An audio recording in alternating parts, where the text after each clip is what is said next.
The smoke of Khal Drogo's pyre wound into the night like a long, dark serpent, its coils twisting among hard, glittering stars. From the dunes beyond V's Dothrak, the grass had already begun to recover, pale shoots crawling up where the wind's breath blew seeds across the blackened circle. The Dothraki kept their distance now, whispering of omens and fire spirits. Even the boldest warriors feared what they did not understand. For Daenerys Targaryen, slow swaying on her bare feet beside the cooling embers, the heat of the pyre still clung to her skin as if the flames had followed her back from the night. Drogon perched upon an overturned bronze cauldron, his wings folded tight, his eyes beads of molten copper beneath half-lowered lids. Rhaegal and Viserion curled together nearby, their infant claws rasping faint lines in the ash while they slept. The dragons were no longer the fragile hatchlings she had held in her hands. A moon of steady feeding, horseflesh, goat, sheep, anything she could give them, had thickened their necks and lengthened their sinew. They were still small enough to ride her shoulders, but when they stirred, sparks drifted from their nostrils, crackling. Tonight she wore nothing but a shift of plain raw silk, cinched with a silver medallion belt. Drogo had given her the day they wed. The metal felt heavier than she remembered. So much felt heavier now. She gazed past the pyre to the sea of grass beyond, lit silver in the light of the waning moon. Somewhere in that endless plain, the riders spoke of returning east, toward the land of endless grass and open skies, away from cursed stone cities and ghost-haunted seas. Away from her. Let them leave, she told herself. The Khalasar could scatter to every horizon. She had endured worse solitude. But when she closed her eyes, she remembered the crushing hush inside Drogo's funeral tent, the thrum of his heart fading slow as a broken drum, and she felt the weight of her promise. "I will lead you to a land of plenty," she had said to them, a Khaleesi of nothing but fire and a dream. Yet they had watched her step into the flames and emerge unburnt, and suddenly that dream had become solid enough to taste. Now they waited for her word.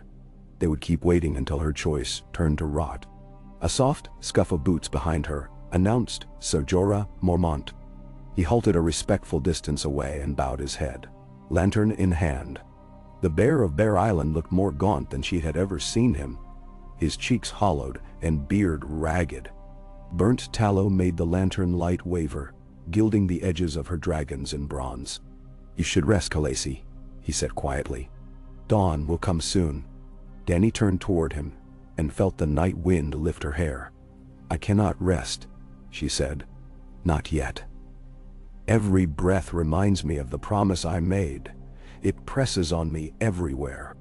"I know the weight of oaths," Jorah said, "but the Khalasar is yours to shape. They will remain if you command it."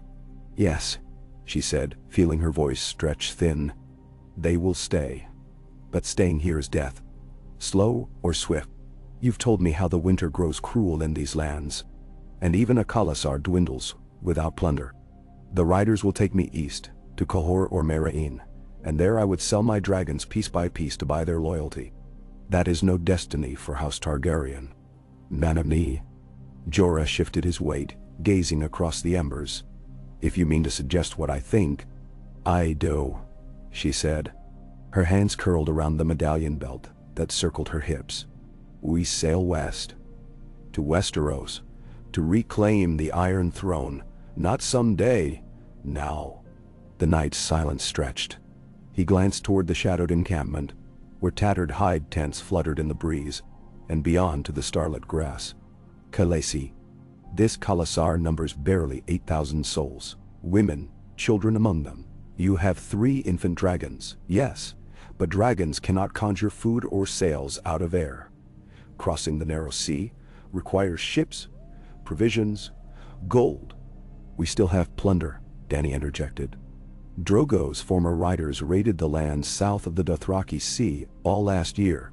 They amassed ivory, silks, gemstones, wines, and slaves," Jorah said darkly. "Which we will free," she answered, the words firm despite the knot in her stomach. "But the treasures remain. We will barter them for ships." "Ships might be found," he admitted, "but the sea will break the spirit of many a horse lord. Dothraki abhor salt water. They speak of demons lurking beneath the waves. Her gaze fell upon her dragons. Drogon's tail lashed with idle force, scattering sparks. "They will follow their new Khal," she said. "And their Khal is me. I carry dragons, living proof the old spells stir once more. Any man who doubts will watch me bathe in flame and emerge unburnt. You saw them when they bowed before me. Thou?" Jorah hesitated. Then he knelt in the ash and bowed his head. "I will follow you wherever you ride or sail," he said. "To my death if need be." "Rise," she told him, a quiet command. He did. "Tomorrow gather the Blood Riders. We march for the coast to the free city of Pentos.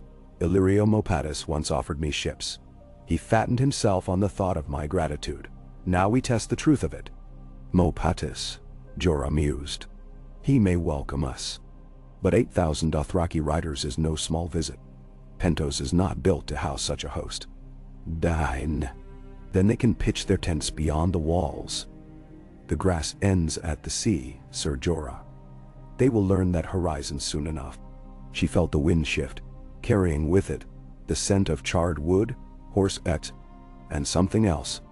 Salt. Faint but distinct. Even here, hundreds of leagues from shore, the sea called her, an echo inside her blood. Dragon wings rustled. Drogon rose from the cauldron and unfolded toward the sky. In a rush of night wind he beat upward, black wings eclipsing the stars, embers swirling around him like meteors. "Look," she whispered. Jorah lifted his head. Drogon climbed in a spiral, triumphant as dawn's herald, then banked and dropped low over the pyre's ruin before soaring toward the east. The faint orange glow of his throat flared in the dark. A single burp of flame streaked out, rekindling a patch of embers to sudden life. "Your banner," Jorah murmured, wonder touching his voice. "Ein." "Or warning," she said. "Come morning, we ride." The morning greeted them with a pale red sun, and a hush that felt colder than the darkest night. Dany stood at the ledge overlooking the encampment, watching the first stirrings of her khalasar. Brown-skinned children with long braids rubbed sleep from their eyes. Mothers struck flints to kindle cooking fires. Warriors lifted raw horseflesh to their mouths, biting into breakfast as their gods decreed. Above all, dragons wheeled. Rhaego glided low and snatched a wayward vulture from the air while Viserion followed, hungry squeals echoing Dothraki. Ago, Jogo, and Rakaro approached on foot, each clad in boiled leather sewn with bronze rings, their araks curved like laughing moons. They planted themselves before her in solemn formation, their long braids heavy with bells that jingled faint. Behind them came Irri and Jikwi and the rest of her handmaidens, each bearing saddlebags. "Khaleesi," Ago said, clapping fist to chest. "The riders wait your word. Where do we ride?" "West," she said, "toward the sunset. We break camp within the hour." Jogo's brow furrowed. "But there is only the mother of waters, the poison sea. The horses cannot drink salt." "They will not need to," she answered, "for we seek ships to carry us across." The three blood riders exchanged wary glances. Rakaro spat in the dust. The horse lords were not made for ships. Ships are cages for men who fear to ride. "So the riders say," she allowed. "Yet I ask you, will a true blood rider shrink from any journey his Khal commands?" Ago lifted his chin. "No." "Then saddle the horses," she said, voice cool as glass. "Those who wish to keep me as their Khaleesi will follow. Those who would cling to the old tales may remain or ride east. Let them find a new Khal. I ride to Pentos." Her words fell like iron. Jogo studied her face for a heartbeat longer, then touched fist to chest, bowed, and turned to his men. Ago and Rakaro followed suit. Dany exhaled, though she had not realized she held her breath. Irri slipped forward. "Khaleesi," she said in the soft common tongue she had labored to learn. "Many riders whisper fear. They say the sea drinks horse souls." "Let them whisper," Dany replied, stroking Irri's cheek. "When they see my dragons cross the water and live, their fear will drown." She held Irri's eyes. "Trust me." Irri swallowed and nodded. 5 days, they rode across waving grass. The horizon endless and green, broken occasionally by low hillocks and sun-bleached bones of ancient forgotten things. Birds with crimson wings circled overhead. At night the Khalasar's fires lit the plain like scattered constellations, and Dany passed among them on silver palanquin, her dragons perched on poles above her shoulders.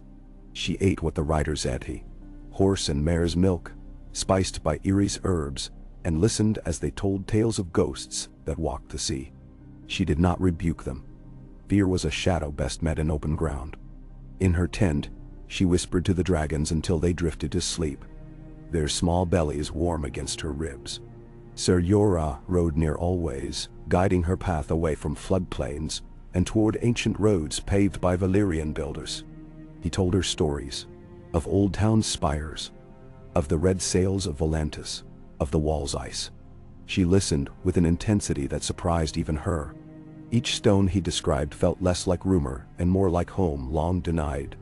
At dusk, on the 6th day, low hills parted to reveal a river road leading west. Along its edges grew clusters of cypress and cedar, and beneath those trees wound a line of wagons, traders from Cahor bound for Pentos. The Khalasar's thunderous arrival sent mules braying and apprentices scattering like startled children. Dany called the Khalasar to halt, and Ser Jorah rode forward with her to parley. The master of the caravan was a portly man in scarlet silk, his beard oiled and braided with golden beads. He introduced himself as Mirio Kaela, a Cahoric merchant of no small repute. He bowed deeply at the sight of her dragons, sweat beading upon his brow. "My lady, or should I say, your grace?" Mirio stammered. "Forgive me. I did not know a queen traveled these wild roads. I am Daenerys of House Targaryen," she said. "And yes, I am a queen. Khal Drogo was my husband." Mirio's gaze flicked to the dragons again. "And these wonders, my children?" Her answer silenced him. Negotiations followed quickly. The caravan carried bolts of Myrish lace, sacks of cracked peppercorn, and wine so sweet it tasted like fruit on the tongue. But what Dany required was information. She asked of ships for charter at Pentos, ships large enough to transport thousands. Mirio, eager to appease, described galleys owned by Prince Admiral Belicho Magnar of Bravos, presently anchored in the Pentoshi harbor. "He waits for a fat cargo of Spicetown saffron," Mirio said. "But if the price is right, he will sail anywhere, even to Valyria's smoking ruin. Bravosi coin sings loudest, they say." "Will it sing for dragons?" she asked. Mirio's eyes widened. "It may quake."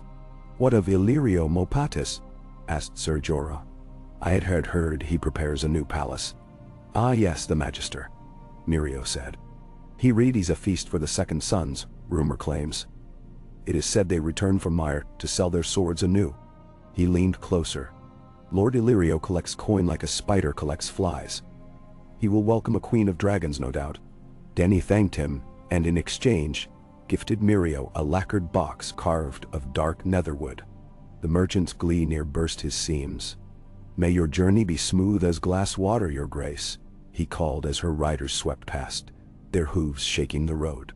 2 weeks after they broke camp, they crested a low ridge and saw the shy maiden sparkling like a ribbon of quicksilver beneath midday sun. The vast river curved south between reed-clodded banks before widening into a brackish delta that breathed the scent of salt. Beyond it lay the Sea of Mirth, a pale blue quilt stitched with white sails. For many in her Khalasar, it was the first glimpse of open water. Riders cursed and spat. Some clutched their horses' mane as if bracing for sudden flight, yet none turned their reins away. Her blood riders barked orders, coaxing the others onward.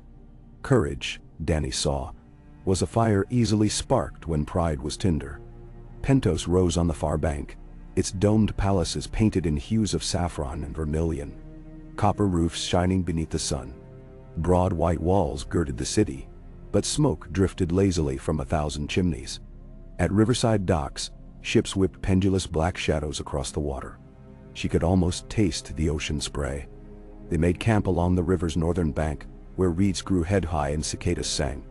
The dragons wheeled overhead, delighting in new currents, swooping so low that Pentoshi fishermen on shallow barges dropped nets in fright. Dany dispatched Ser Jorah and Ago into the city to seek audience with Illyrio, while she remained with the Khalasar, mindful of the stir her arrival would cause. Night fell violet. Campfires dotted the reed beds, their reflections rippling in the water. She sat upon a cushion of striped silk outside her tent, a board of fidgewood across her lap holding maps Ser Jorah had procured long ago, faded parchments of Westeros, ink smudged where fingers had traced them countless times. She followed the line of the King's Road from King's Landing to Winterfell, and beyond to the Wall. Dragons had once ruled all those leagues. They would again. Rhaegal settled on her shoulder, weight comfortable now, his ribbed wings tucked. She stroked his scaly neck, and felt his pleased tremor so deep it rumbled through her bones. "I will take you home," she whispered. Across the narrow water, his golden eyes blinked slow, as if he understood. From the darkness came footsteps, the measured tread of a man who carried secrets. Dany looked up and saw Jorah approaching, lantern lifted. Dust and sweat streaked his brow, but his eyes burned bright. "He will receive you," Jorah said. "Illyrio." He nodded. "At dawn. In his manse, 2 leagues beyond Pento's seawall. He sends carriages of spotted gold to fetch you. He remembers your gentleness and your dragon." "Does he know I bring a Khalasar?" "He knows now," Jorah said dryly. "I feared the news caused him indigestion." She smiled despite herself. "Good. Let him choke a little. We will learn the depth of his loyalty to House Targaryen." "He is loyal above all to coin," Jorah cautioned. "But he may bargain fairly if he senses great profit. A queen with dragons is profit beyond counting." "Then we will ensure he counts us rightly," she said. "And if he would swindle us, well..." She glanced skyward. Drogon circled above, a black moat across the stars, a silent threat more persuasive than armies. Illyrio Mopatis's manse was a palace of opulence grown corpulent upon itself, as though walls and courtyards had expanded with every new fattening of its owner. Cypress-lined driveways coiled among marble pools, stocked with jewel-scaled fish. Fragrant haze of incense brooded from bronze braziers shaped like manticores. The portico columns gleamed white, carved with scenes of conquest, old Valeria's dragon-forged legions setting Essos aflame. Dany studied them, feeling threads of destiny weave over her skin. Illyrio awaited upon a dais beneath a silken canopy, robe of midnight blue edged in gold, arms spread like a host, greeting honored guests. He had grown larger still, cheeks round as baked loaves, fingers glittering with gemstones.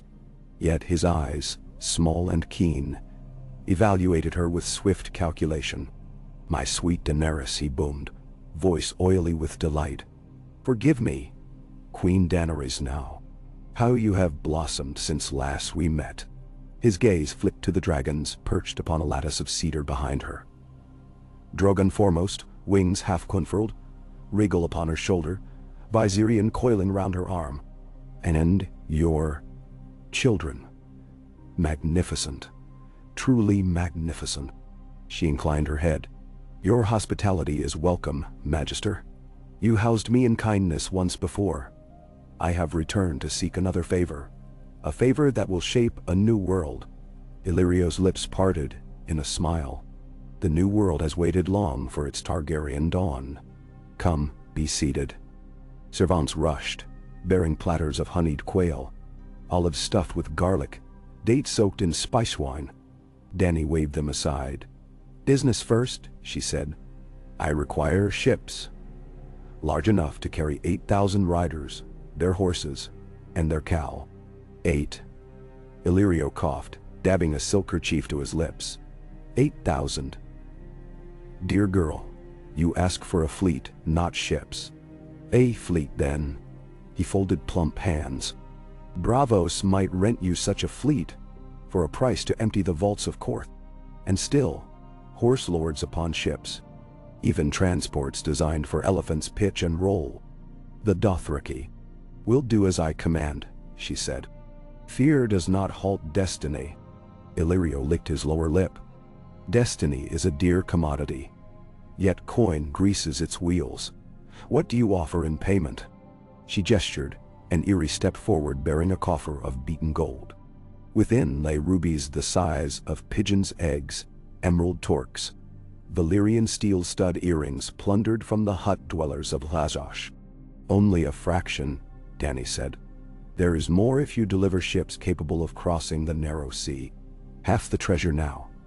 Half when we set sail." Daenerys. Illyrio examined a ruby, the stone glowing like frozen blood in his pudgy palm. "This might pay for 10 ships," he murmured. "Not 30. And 30 will barely suffice for 8,000 souls." "Then find more," she said, steady. "Your coffers are deep, Magister. Lend me the difference. I will repay in Dragonstone's gold when I reclaim my birthright. And if you fail..." She reached to touch Drogon's scaled neck. His pupils narrowed to slits, and a puff of smoke hissed from his nostrils. Illyrio's rings clicked together. "I do not fail," she said simply. The Magister's small eyes shone. "Spoken like your brother Rhaegar," he whispered. "Very well, my queen. I will broker with the Braavosi. In return, you grant me exclusive rights to trade in Westeros when the throne is yours." She considered. "When I am queen, Essos will find Westeros a friendly partner.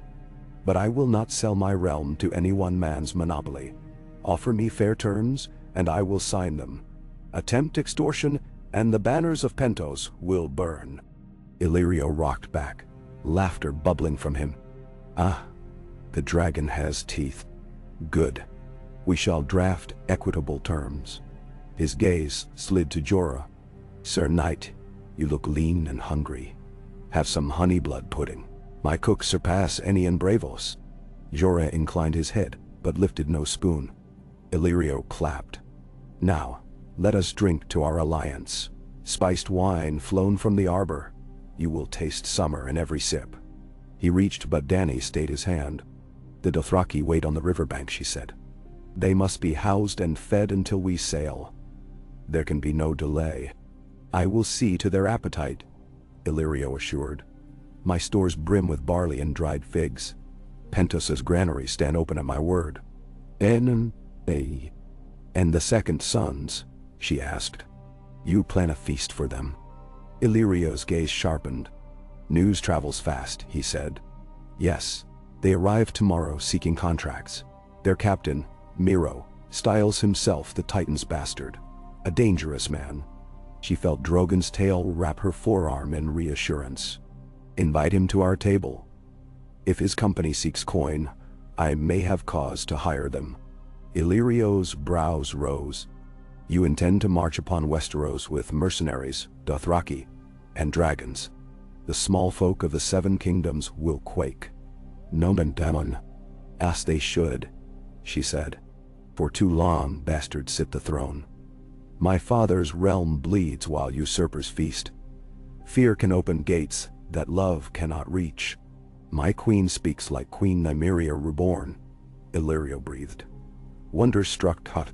"No," she corrected. "I speak as Daenerys Targaryen."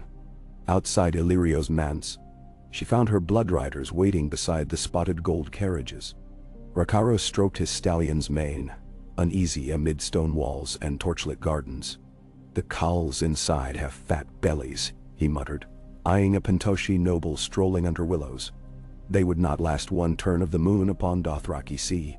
"They last here," Dany said. "Stone gives them false courage." She turned to Drogo. "The dragons must feast. Find fishing boats along the river and purchase fresh eel. Rhaegal prefers eel. Viserion will eat anything." Drogo grinned. "As you command, Khaleesi." She paused. "And the riders? How fare they?" "Restless," he confessed. "The river smells wrong to them, and they hear talk of water that rises and falls with the moon." He shrugged. "Superstition. They will settle once they see the ships." "They will," she said, hoping. That night, she wandered Illyrio's lotus gardens alone, trailing fingers across dew-flecked petals. Plumes of night jasmine perfumed the darkness. Candlelight flickered behind lattice windows. Courtesans giggled somewhere distant. In the hush, she felt a strange calm settle over her. Calm edged by expectation, like the breath before a shouted order. She halted beside a reflecting pool, where star shadows quivered in black water. Dragons perched on marble columns, tails swishing. Drogon's reflection wavered, dark wings spread. She knelt and cupped water to her lips. Its chill shocked her tongue awake. Across the pool, a voice spoke from shadow. "Your dragons grow swift." She started. Ser Jorah emerged, his face pale in moonlight. "Forgive me," he said. "I did not mean to startle you." "It is nothing."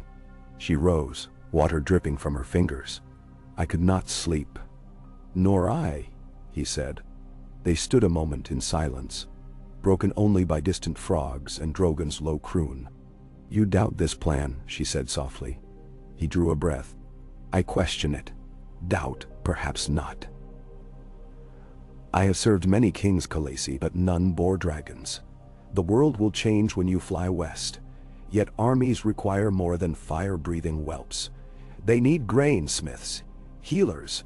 They need allies inside Westeros." "I have allies," she said. "Loyalists my father survived the rebellion. They wait." "Some wait," Jorah conceded. "But others bowed to King Robert, and now to his son. To rally them, you must appear inevitable. Dragons are power, yes, but your Khalasar must cross the sea unbroken. One tempest could scatter your fleet. One sick horse could doom hundreds if provisions run short. I want you to be safe." "Natamdero." His voice cracked, and she felt the depth of his concern. She placed a hand upon his arm. "I hear you, Jorah, and I will plan for storms and sickness. But if we delay too long, allies die or surrender hope." She looked out across lily pads trembling in the breeze. "We dare much, or lose all." Jorah nodded, swallowing. "Then dare we shall." The second sons arrived at midday, their banners flapping in dusty wind. A golden coin above crossed blades upon a field of dove-gray. 2,000 sellswords on foot and horse clattered through Penta's eastern gate, their armor a patchwork of looted mail and ring-studded leather. At their head rode Merrow, a towering Myrish man with a jaw like hewn stone, and a sneer carved beneath a broken nose. He wore a cloak of sable lined in otter, and 3 women's scalps dangled from his belt. Illyrio hosted them in a colonnade blooming with purple olives. Dany attended, seated upon a cushioned ivory bench, her dragons arranged around her like living regalia. The sellswords eyed them with hunger and fear. Merrow swaggered forward. "So this is the Dragon Queen," he said in the common tongue thick with Myrish lilt. "Pretty enough. Does she breathe fire too?"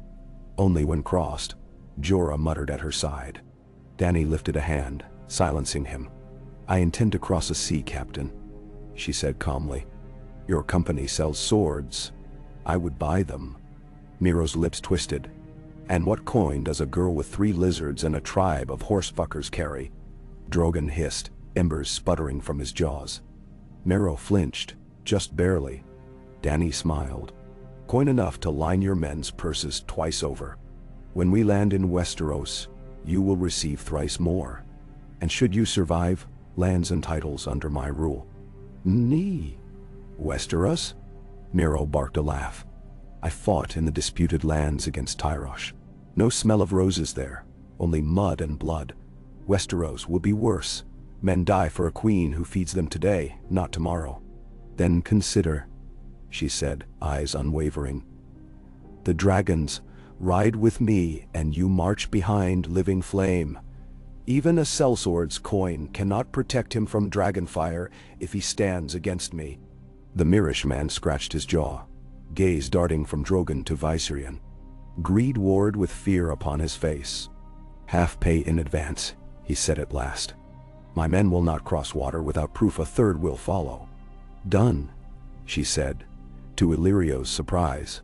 "Ser Jorah will see contract sealed." Merrow's grin returned. "You drive a hard bargain, Queen of Ash." "Leave the ashes to my enemies," she replied. "You may feast on their bones." Preparations unfolded in a storm of logistics. Illyrio's warehouses disgorged bushel after bushel of grain, vats of sweet oil, barrels of salt beef. Dockyards rang with hammer clang as carpenters reinforced decks for horses. fit planking to widen cargo holds.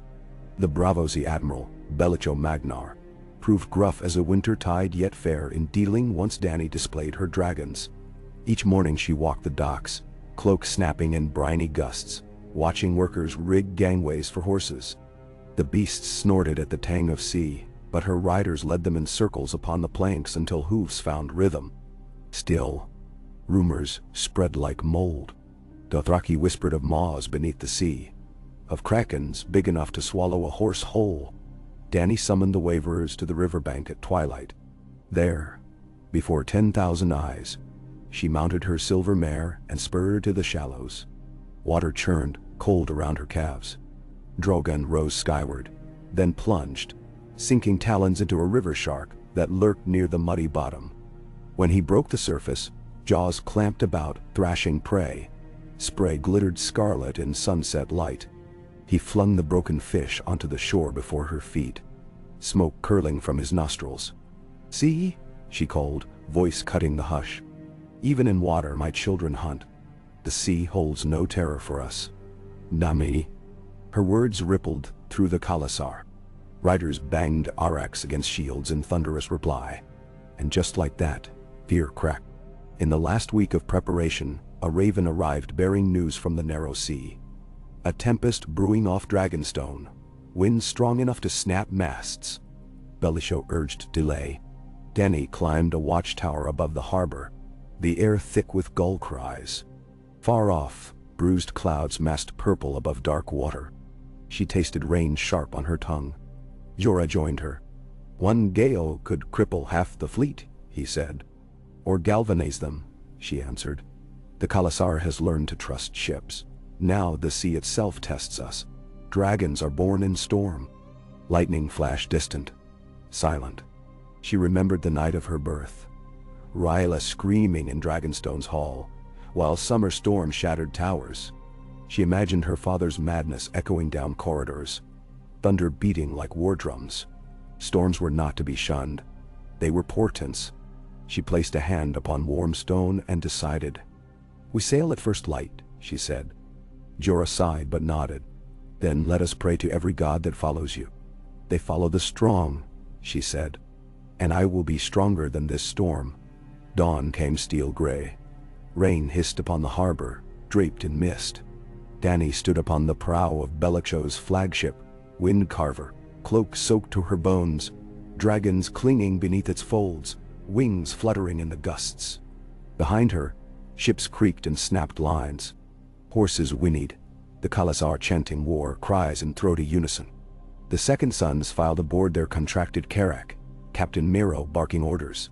The fleet slipped from the breakwater into heaving swells.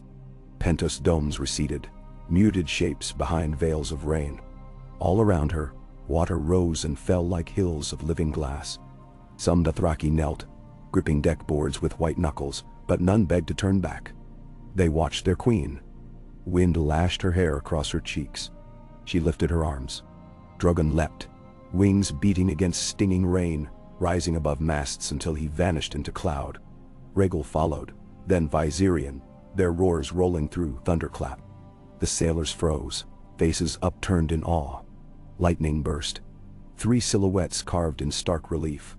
Dragons riding storm. Their cries answered thunder with ancient fury. She closed her eyes and felt the deck surge beneath bare soles. Felt the dragon's distant heat fill her lungs. Felt the surge of destiny roll forward across black water. Somewhere beyond the horizon lay Dragonstone, King's Landing, the rusty iron throne her ancestors had forged. She pictured it aflame, burning in red heat until it flowed anew.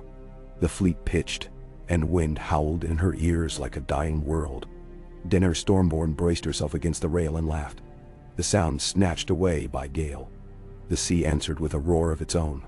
Their voyage had begun. Hours passed blurred into storm-gray memory. Sails taut one moment, slacked the next. Ropes snapping, men cursing, horses screaming as the Wind Carver plunged.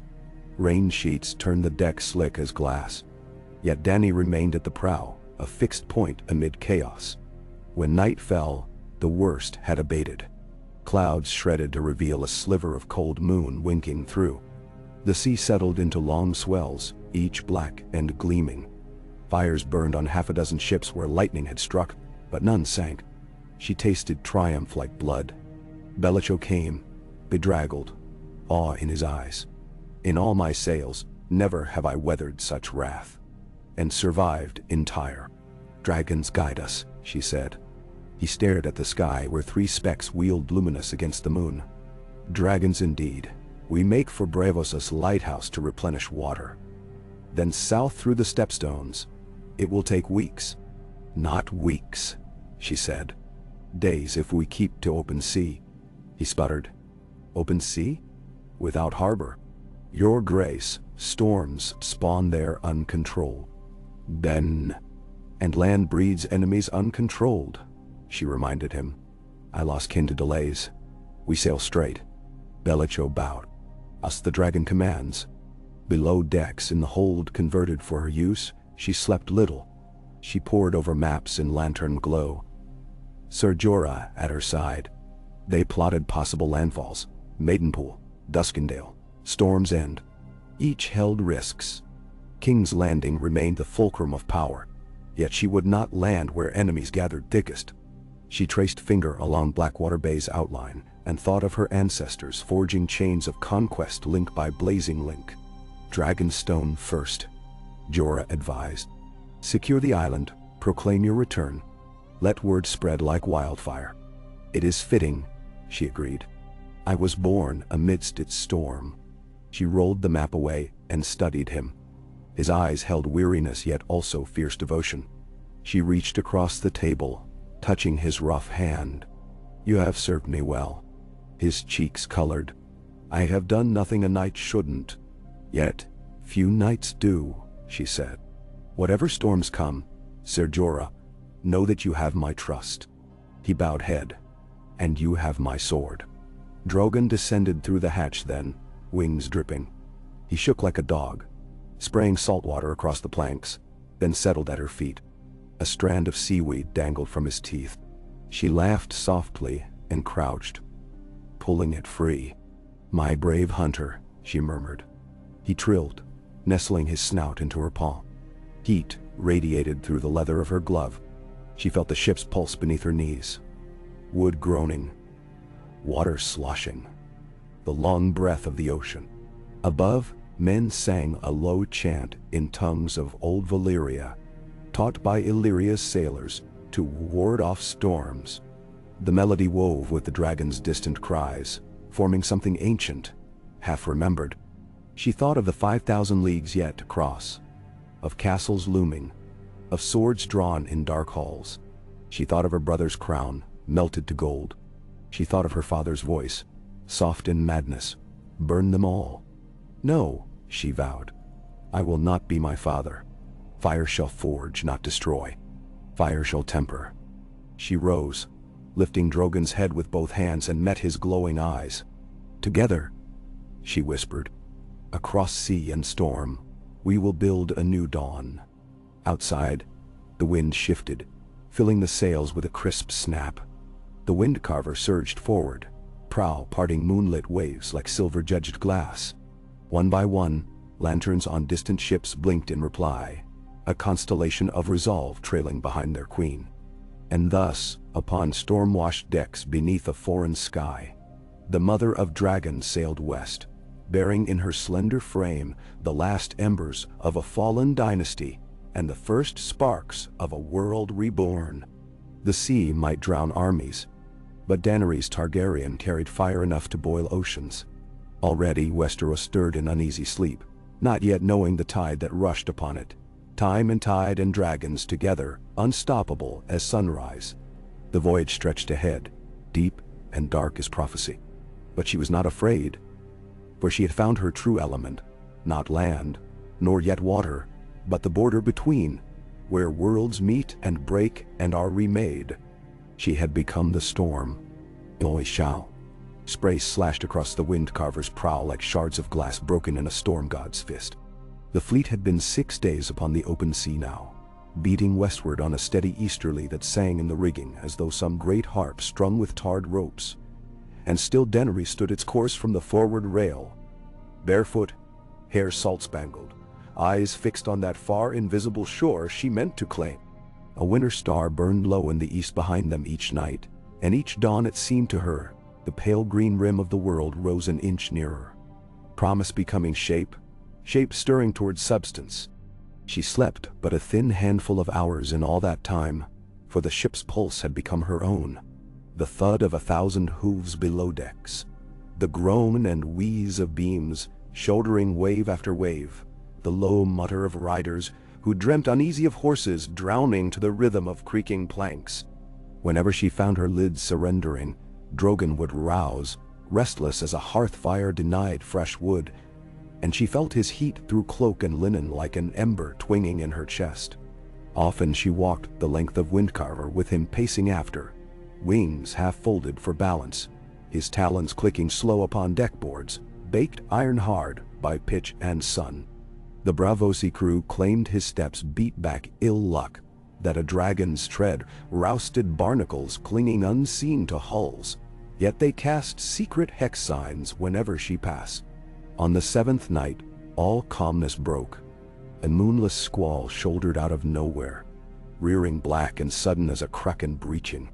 The fleet scattered across white peaks, howling loud enough to swallow orders before they cleared Belicho Magnar's throat. Sails slashed themselves to ribbons, spars cracked, flung out like spears.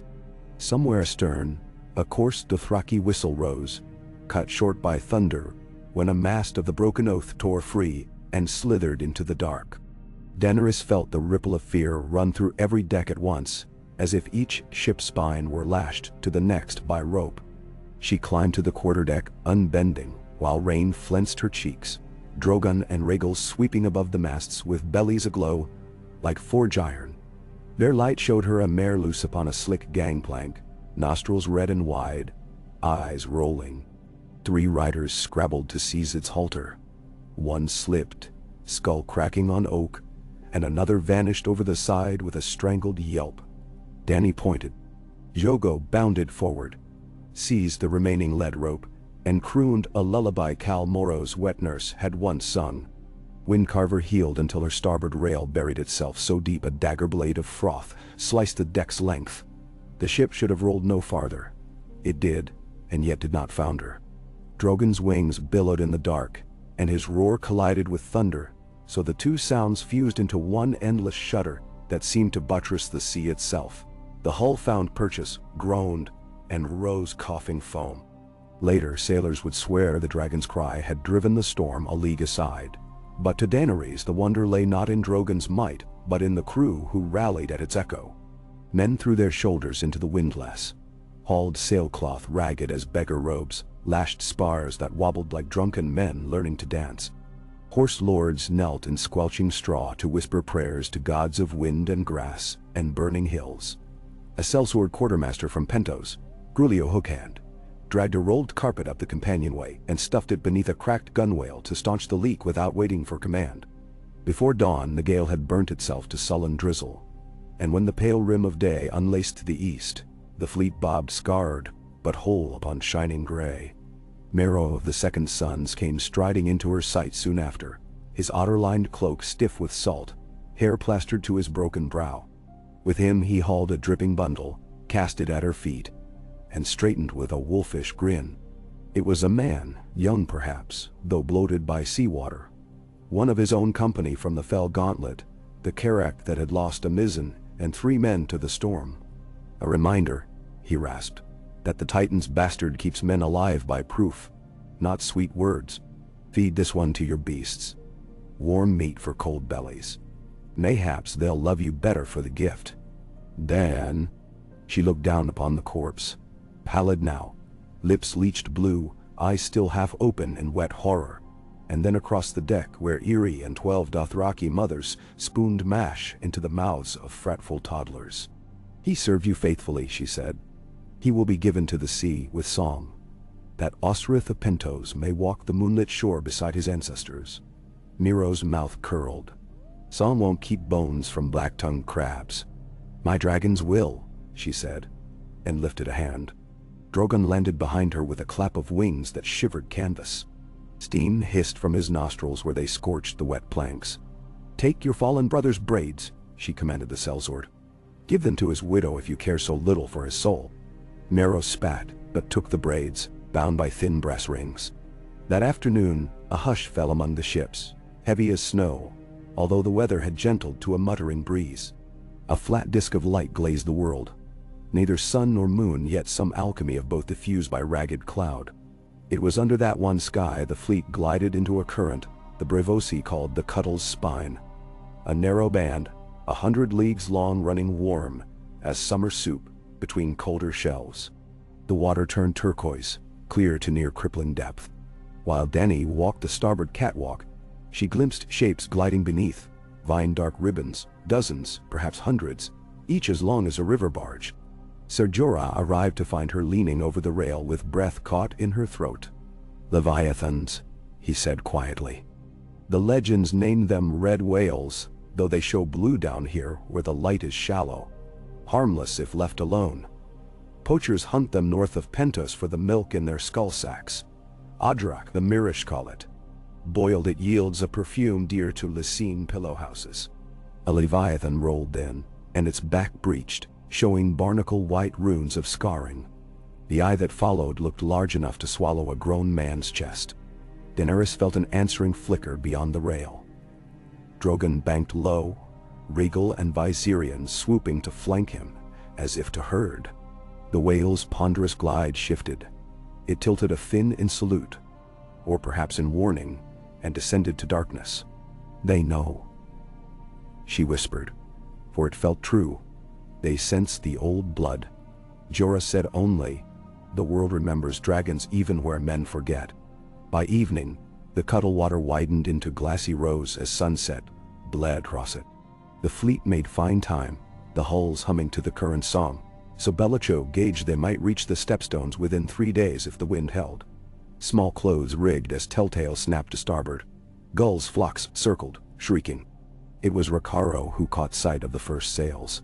3 lateen rigs hugging the horizon to the south, green-gray shadows against crimson water. He shouted the alarm. Bellacho leapt upon his quarterdeck horn. 1 long note and 2 short. The fleet answered with horns of their own, and riggers scrambled to shorten canvas before night cloaked shapes and distances alike. Dany climbed aloft herself. Serpent quick up the ratlines until the topmast canted under her weight. Wind tore her braid loose, silver gold hair streaming. From there she watched the stranger ships peel north on a diagonal intercept course. Narrow keels, high-raked stems like bird beaks, triangular sails colored a malignant violet that drank sunset light. Corsairs from Tyrosh, if Illyria's tale spoke true. Sea dogs who preyed on stepstone lanes, half pirate, half slaver. The Dothraki had no word for pirates. The nearest translation Drogo knew was horse thieves of the poison water. She swung down and raced aft.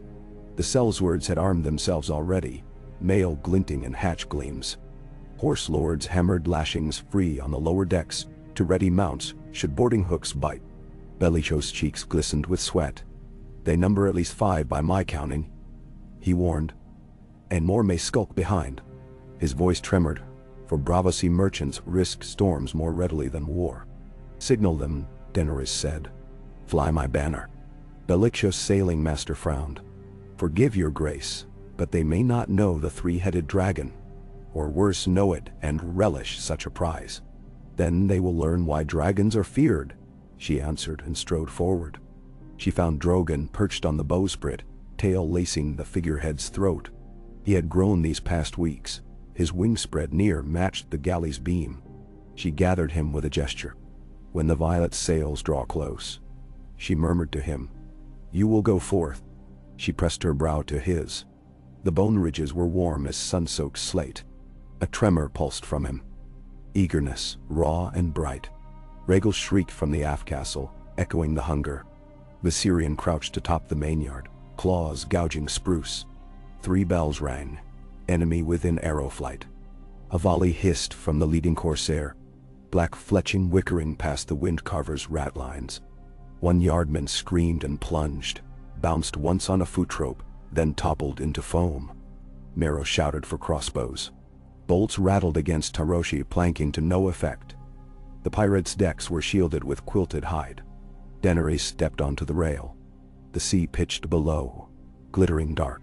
Balance was only will. She willed herself steady, then leapt. Drogo scooped her from sky, to wing in a jolt that snapped bone, though none broke. Wind roared about her temples as he beat upward. The corsair loomed dead ahead. She smelled tar, lamp oil, rank sweat. Crew clustered along its larboard bulwark, helms glinting copper where torchlight spilled. She loosed her hand. Dracarys. Orange bloomed.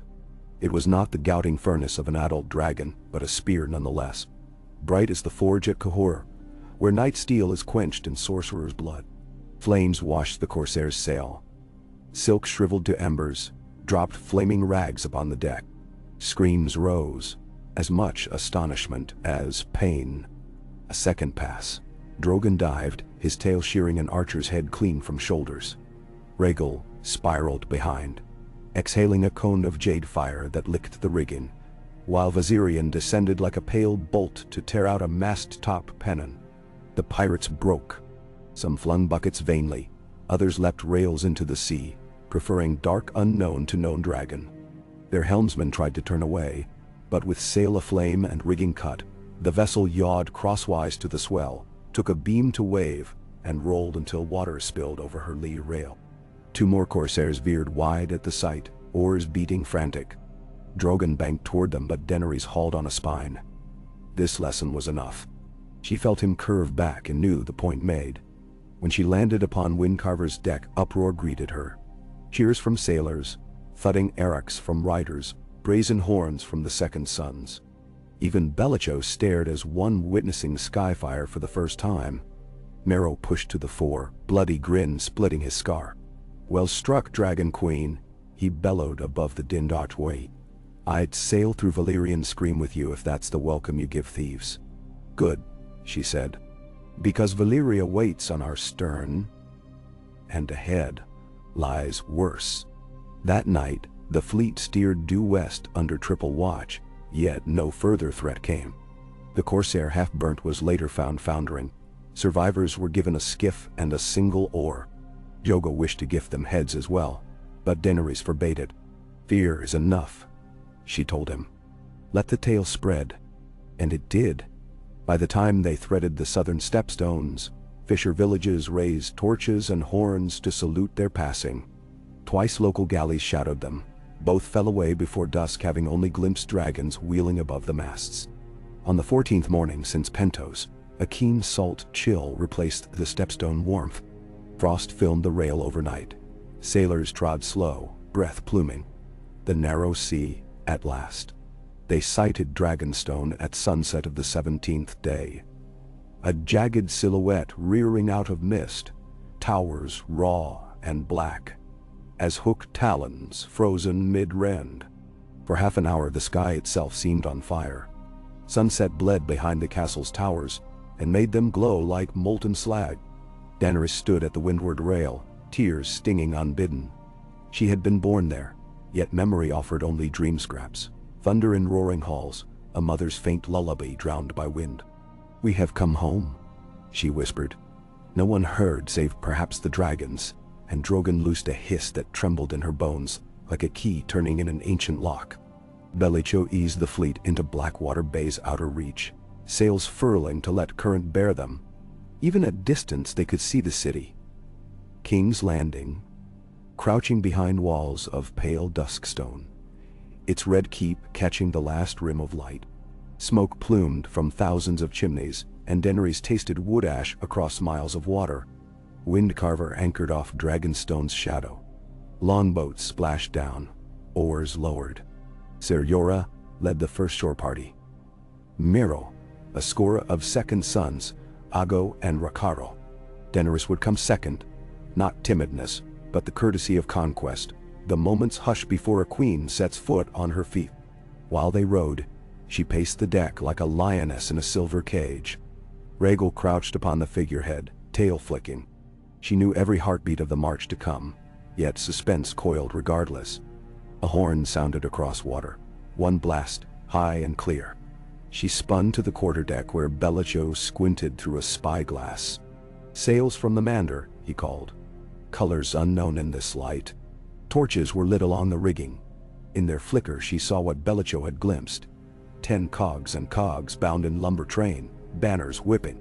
No stag nor lion nor rose flew from those masts, but a field half black, half red, bearing a twinned, stylized animal. A crowned stag entwined with a snarling lion. Renly's usurped sigil, quartered anew for Tommen perhaps. Redwing wine fleet escorts most like, Belicho judged. Daenerys' pulse thudded. We cannot have them slip behind to call alarm. Ready the dragons. The Bravosi hesitated. Aboard your majesty's word. But if we incinerate half the Arbor's fleet, the small folk may starve come winter. Then we turn them, she decided. Seize, not burn. Wind Carver will block their lead. Second sons board mid-column. Jogo Ago. Choose 300 riders to follow. We strike now while dark blinds them to our numbers. Now orders sprouted like weeds after rain. The Sellsword's trumpets barked assembly. Dothraki crept from holds with erics drawn. Braids coiled for close fighting. Miro licked his lips, thrilled. The Bravosi mariners, trained for commerce not war, looked to their queen. Her calm steadied them. Torches were doused, leaving only cold starlight. Wind Carver's oars dipped soft. Hull gliding ahead of convoy. Drogon soared high, black against deeper black. His siblings ghosted canals of air behind him. Faintly came the creak of red wine rudders. Daenerys felt a curious sympathy. For most on those ships were simple sailors, vintners' sons, ferrying casks to a thirsty capital. Yet she could not afford word racing to the Iron Throne before her banners unfurled.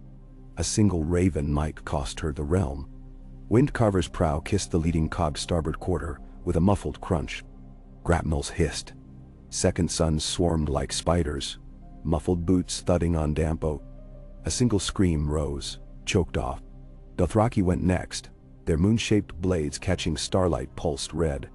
Belicho had set harbor chain lanterns shuttered to signal progress. 2 shutters open meant deck secure. 1 meant resistance. Shutters opened twice in quick succession. First cog taken, then the next. Daenerys exhaled. She counted hulls seized. 2, then 4, then 6. Until the 7th cog raised alarm, trumpet blaring. Too late. Rhaegal plummeted, wings cupped, and snatched the trumpet from the officer's hand along with most of the man's arm. The cry fell silent, but blood did not. Scarlet sprayed deck planks. Sailors dropped weapons. By the time moon crested, all 10 cogs lay docile. Crimson dragon banners unfurled at their staves. Prisoners were herded to Windcarver's hold. 40 wounded, 2 dead. Miro looked eager to slit throats, but Daenerys forbade. Bind them, she said. When we land at Dragonstone, they will choose. Swear loyalty, or sail home to tell their lords the true queen has returned. While prisoners were sorted, she herself at last ascended to a waiting longboat. Rakaro steadied her step. Salt water swirled round calves as she climbed ashore upon the black glass sand of Dragonstone. The island air smelled of sulfur, smoke, and something like distant thunder trapped in rock. Lamps flickered along the ancient seaward stairs, set there by Jorah's forwarders. She mounted them barefoot. Stone chilled her soles yet warmed one step up, alive as embers. This isle forged by dragonfire before memory. Gatehouses loomed, carved as wyverns locked in death grapple. Inside, the yard lay empty, but for 2 figures. Ser Jorah and a gaunt old mason wrapped in maester's chain, his torch guttering. No garrison remains, Jorah reported. Only crows and rust. The mason bowed low, introduced himself as Maester Roget, left behind by Stannis Baratheon when he sailed for the Wall years ago. Supplies sparse, he warned. Yet, I kept the hearths lit. Dany smiled. You kept a throne waiting. I thank you. They crossed the yard where weeds sprang between flagstones. Doors groaned on hinges of ancient bronze. Cobwebs fluttered past their faces. Down a curving hall she saw mosaic dragons dancing in firelight thrown from their torches, ruby tiles catching sparks. Each mosaic wore 3 heads, Aegon's banner, and as they passed, the dragon's eyes seemed to follow. They came at last to the chamber of the painted table, whose great slab of carved timber dominated the room like the hull of some petrified ship. The table's surface still bore Aegon's map of Westeros, faded but clear. Storm's End, Old Town, the neck. Candles stumpy with age ringed it. Dany pressed a palm to the riverlands, dust puffed. "It was here," she breathed. "My ancestors saw all of this land waiting." Rhaegal landed upon the table's edge, talons marrying valley to valley. Drogon roosted atop a shattered candelabra, watching. A hush held the hall, broken only by Mero's boots as he strode in after. Torches cast long, writhing shadows across the walls. Dragons, ships, riders, sellswords, maester, queen. She placed both hands upon the painted table and lifted her eyes. "We hold Dragonstone," she said. "The realm will feel that tremor soon. But stone is not crown. Jorah. Send ravens to every harbor from White Harbor to Old Town, proclaiming general pardon for servants of the false kings who bend the knee within 30 days. Send another to Sunspear begging audience with Prince Doran. His hatred of the Lannisters burns hot." Jorah nodded, quill already scratching at a wax board. "To the lords of the Reach we offer safe harvest roots for red wine in exchange for grain, come spring. The poor starve while lions feast. Let them see a dragon's mercy before tasting dragon's wrath." She drew a breath, tasting dust and destiny. "Mero, ready 3 ships at dawn. You will sail upriver to Bitterbridge with a gift of casks and message. Turn cloaks against the Boy King. Be spared. Take hostages if need be, but do not spill blood of commoner or child." Mero grunted approval. "And if they spit on the gift, remind them their fields lie tinder dry," she said. "One dragon's pass and ashes will feed no one." Finally she turned to her blood riders. "Ago, Jogo, Rakaro, you will break the news to my Khalasar. These walls may hold only a fraction, but fields to the south can graze a host. Establish camps beyond the Dragonmont, water horses at Wailing Cove. Any fisherfolk refusing tribute may go in peace. Their nets will feed our children soon enough. Now." She paused. Dawn's first lavender kissed the high windows. In that light her dragons gleamed copper, jade, and ivory. She saw them reflected in Jorah's eyes. "We have crossed the narrow sea," she said, voice of promise. "The game begins. We will not move so swiftly that alliances shatter beneath us, yet neither shall we linger while lions muster. The Iron Throne waits." Mero barked laughter. "Aye, waits, on a heap of corpses tween here and there. So be it," she murmured. "Let the corpses nourish the soil of a new age." Rhaegal flapped, lofted to perch upon an iron sconce. Below, the painted table glimmered as torchlight rippled along carved rivers and razor-etched mountains. Her fingers traced the tiny ridges that marked Blackwater Rush, the King's Road, the Trident. She felt them keen as scars. "I swear by the red comet that heralded my dragons," Daenerys said, her words scarcely more than breath yet ringing in that long deserted chamber. "I will plant new seeds upon those scars. Justice where cruelty reigned, hope where fear took root. None shall deny the dawn." Behind her, Eastion stone, the true dawn broke. Pale fire spilled through the arrow slits, setting aglow motes of dust dancing like stars across the hall. She lifted her head to meet it, and for an instant the morning light crowned her in gold. Somewhere deep in King's Landing a bell tolled the hour, unaware its knell would soon mark the end of an age. Ah, Kay. Wind warmed upon the parapets of Dragonstone, carrying the sea's brine and the broken whisper of gulls. Dawn's lavender unearthed seams of russet and gold in the ancient basalt, as though the black castle itself smoldered with buried coals. Daenerys Targaryen stood atop the high battlements of the stone drum, and tasted the hour through parted lips, letting the breeze flood her lungs before riding out again as steam. Below, half-awake horsemen watered their mounts along the cove. The clang of buckets and the soft wicker stallions drifted upward like distant chimes. Still farther, on the new-hewn quays, Braavosi sailors hoisted barrels of arbor gold into waiting winches, while the red wine captives swabbed decks under the unsmiling eyes of second sons. The weight of night's labors hummed in her bones, each sinew singing its own soreness. Yet her pulse flew brisk, sharper than the raptor circling overhead, for Dragonstone was hers. The Black Citadel had defied time, storm, and usurpers, but it had yielded to her touch as though it too remembered candlelit lullabies shared between a doomed queen and her last newborn. Even little things obeyed her here.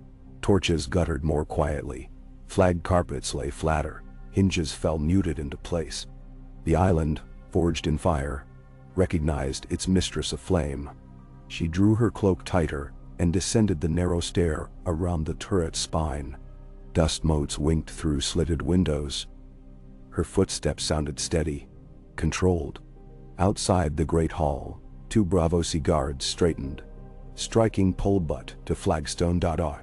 They were Bellico's men, now sworn to her service.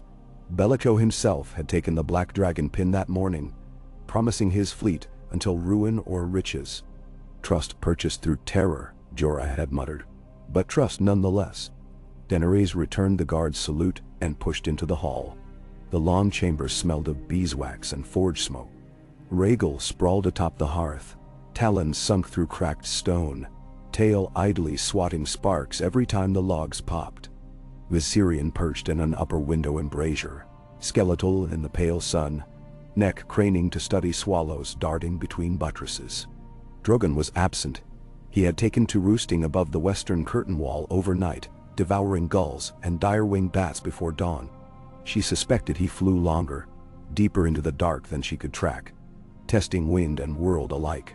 Ser Jorah and Maester Roget waited near the painted table. They bent low when she approached, but Roget's thin frame shook with excitement.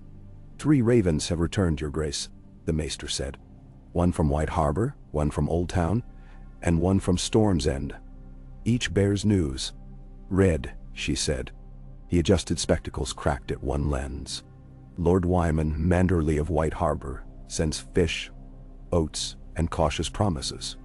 He offers safe harbor to any of your banners sailing the Bight, in return for confirmation that House Stark's wrongs shall be redressed once you sit the throne. Lord Manderley thinks of the North, Jorah murmured. He smelled blood when the Boltons betrayed the Starks, but he dare not act without surety. Write him, Daenerys said, that every northern grief shall be answered in full measure, and the North's right to rule itself will be honored under my crown. Remind him also that while wolves hunger for justice, dragons hunger for loyalty. Jorah's stylus scratched. Roget continued. The conclave at Old Town disputes the validity of your claim, but invites a delegation for parley. They say the realm has bled enough, and speak of a great council to decide succession peaceably. Now, Daenerys laughed softly. Let them convene their council of graybeards. We shall see how long parchment outlasts steel and flame. Thank them for the courtesy. Promise safe conduct to any archmaester who dares set foot here and witness dragons reborn. That will rattle their quills. The maester dipped his head and unfurled the 3rd parchment. Sir Courtney Penrose, acting Castellan of Storm's End, writes that Lord Garland Tyrell now holds the castle in King Tommen's name. Penrose's raven was loosed in haste while loyal men still served the rookery. He warns the Reach strikes route along the Stormland's coast, stockpiling grain and crossbow quarrels. Naman. The Tyrells move swiftly, Jorah said. Their grain feeds King's Landing. Without it, the city starves. Daenerys traced a knuckle along Dragonstone's relief on the painted table. And the Tyrell gold feeds the lions. Break either vine and the rose will wither. She lifted her gaze. We need the Riverlands. If Lord Tully still breathes, he may yet rally the Trident Lords. Ser Jorah, have you discovered his fate? Nesranin. Scouts landed south of Maidenpool yesterday, he said. Word is River Run fell months ago. Edmure Tully imprisoned in Casterly Rock. The Blackfish eluded capture, vanished into the Green Forks. Peasants whisper he leads outlaws, strikes lion convoys. Find him, Daenerys said. Bolster him with coin and blades. A single veteran lord in the hinterlands can spark 100 petty fires. She felt the chamber warm as Rhaegal exhaled, heat roiling against her calves. For a moment, the three of them stood silent, each turning new threads of war inside their minds. Then footsteps clattered down the hall. Eerie, winded, cheeks flushed. "My queen," she panted. "The Dornishman. You asked to be told at once." That quick her heart leapt. "They have come?" "A galley, orange sails upon the horizon," Eerie confirmed. Ser Jorah's watch spotted the sun and spear crest. Daenerys stepped away from the table. "Ready the courtyard. No banners save the red dragon. Send Rakaro to form honor guard. Drogon will attend." Eerie dashed off. Dany caught Jorah's sleeve. "No swords drawn, but stand close." "As ever," he murmured. They assembled beneath the gatehouse where ash-scaled walls framed the sea like jagged jaws. Wind slithered through arrow loops, tugging at cloaks. The Dothraki lined either side of the causeway, arcs sheathed, braids gleaming with proud bells. The second sons arrayed behind in their patchwork mail, standards furled to show neutrality. Above them, on the ramparts, sailors leaned on parapets to gawk at the island's first princely visitor in half a decade. The Dornish galley nosed into the cove, Latine Yard dipping politely. Its hull had been lacquered coral red, and upon the forecastle, a carved sunburst glittered gold. Mooring lines splashed. Footsteps clattered on a lowered gangplank. A lean bannerman in burnt orange silk led the column, followed by 4 spearmen, whose helms quirked into delicate sun rays at the crest. Behind, robed in cool sand-hued folds, came Prince Oberyn Martell's eldest daughter, Arianne. Though Dany knew her only from tales Jorah had whispered beneath storm-torn sails. Traits proved true. Black hair tumbled glossy around amber eyes sharpened like tiger's stone, stance proud as a cat's even after days at sea.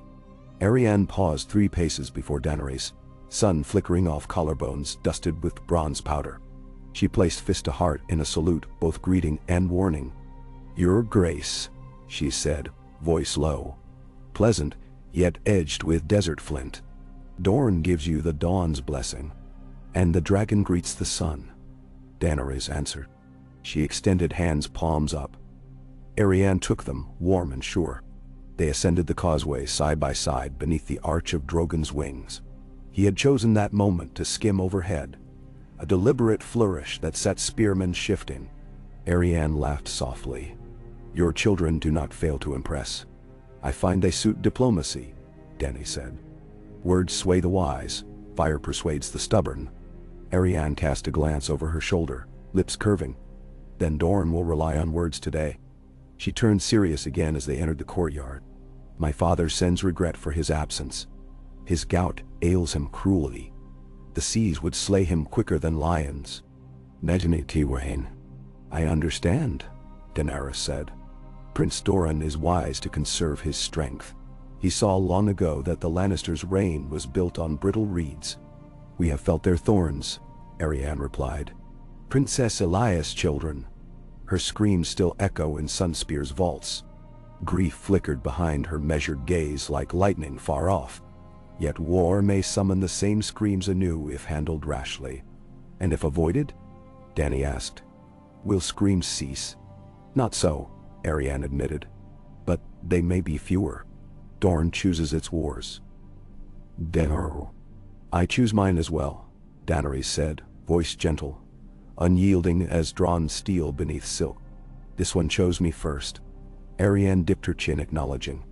They crossed into the stone drum's entrance hall where a hush swallowed their footfalls. Tapestries had rotted here, leaving only faint shapes on wallstones. Iron scones hissed with pitch torches. Dragons shadowed the corridor ceilings. A chamber had been prepared overlooking the sea. A narrow table draped in Targaryen black. Silver plates set with candied lemon and sweet chili figs as nod to Dornish palate. A single window slit let in the hush of waves. Known faces waited. Jorah in his brown wool, Bellico in somber blue, Merrow leaning wallward with hawk grin, Maester Roget fiddling with parchment. Arianne regarded each silently before claiming a seat. Dany broke bread first, a gesture of peace. They ate sparingly. Then goblets of blood-red arbor wine were poured. The talk began. Dorne's envoy listened as Jorah laid out the capture of Dragonstone, the seizure of Red Wine Convoy, the brazen flight across the narrow sea. He spoke of Tyrell grain chokeholds, Lannister debt to Bravos, Ironborn raids along the neck. He painted a realm stretched thin as old leather. Arianne traced a finger around her goblet rim, silent until he finished. "My father measures risk by outcome, Sir Jorah," she said. "He asks, what does victory look like?" Daenerys answered, "Victory is a noble's head in the dirt, bowing to small folk, freed from taxes that feed a lion's greed. It is a council of lords accountable to the throne, not puppeteers behind it. It is roads patrolled by soldiers of their own shires, not sellsword monsters from across the sea. It is a realm where daughters of Dorne may wed as they choose, and sons of the Stormlands may kneel to their gods without tongues ripped out for heresy." "Ammon." Arianne's brow arched. "High promises from a high tower." "High, yes," Dany agreed. "But dragons fly high to deliver fire where it is needed most." The Dornish princess sipped wine. "And after the fire?" "Life," Dany said. "Whatever flowers in the ashes." Silence settled, deep as Anchor Bay. Outside, wind moaned through embrasures. Arianne's eyes wandered to the slit window where gulls rode air. "My father's sigil is the sun and spear," she said. "Sun to nourish, spear to wound. Dorne has bled for promises before. Viserys' golden fool swore us the world if only we funded his exile. He sold our gifts pawn by pawn. You offer gifts in return, not demand them. That is new." "I offer partnership," Daenerys said. "Or vengeance, if vengeance is all Dorne seeks." "Both," Arianne murmured.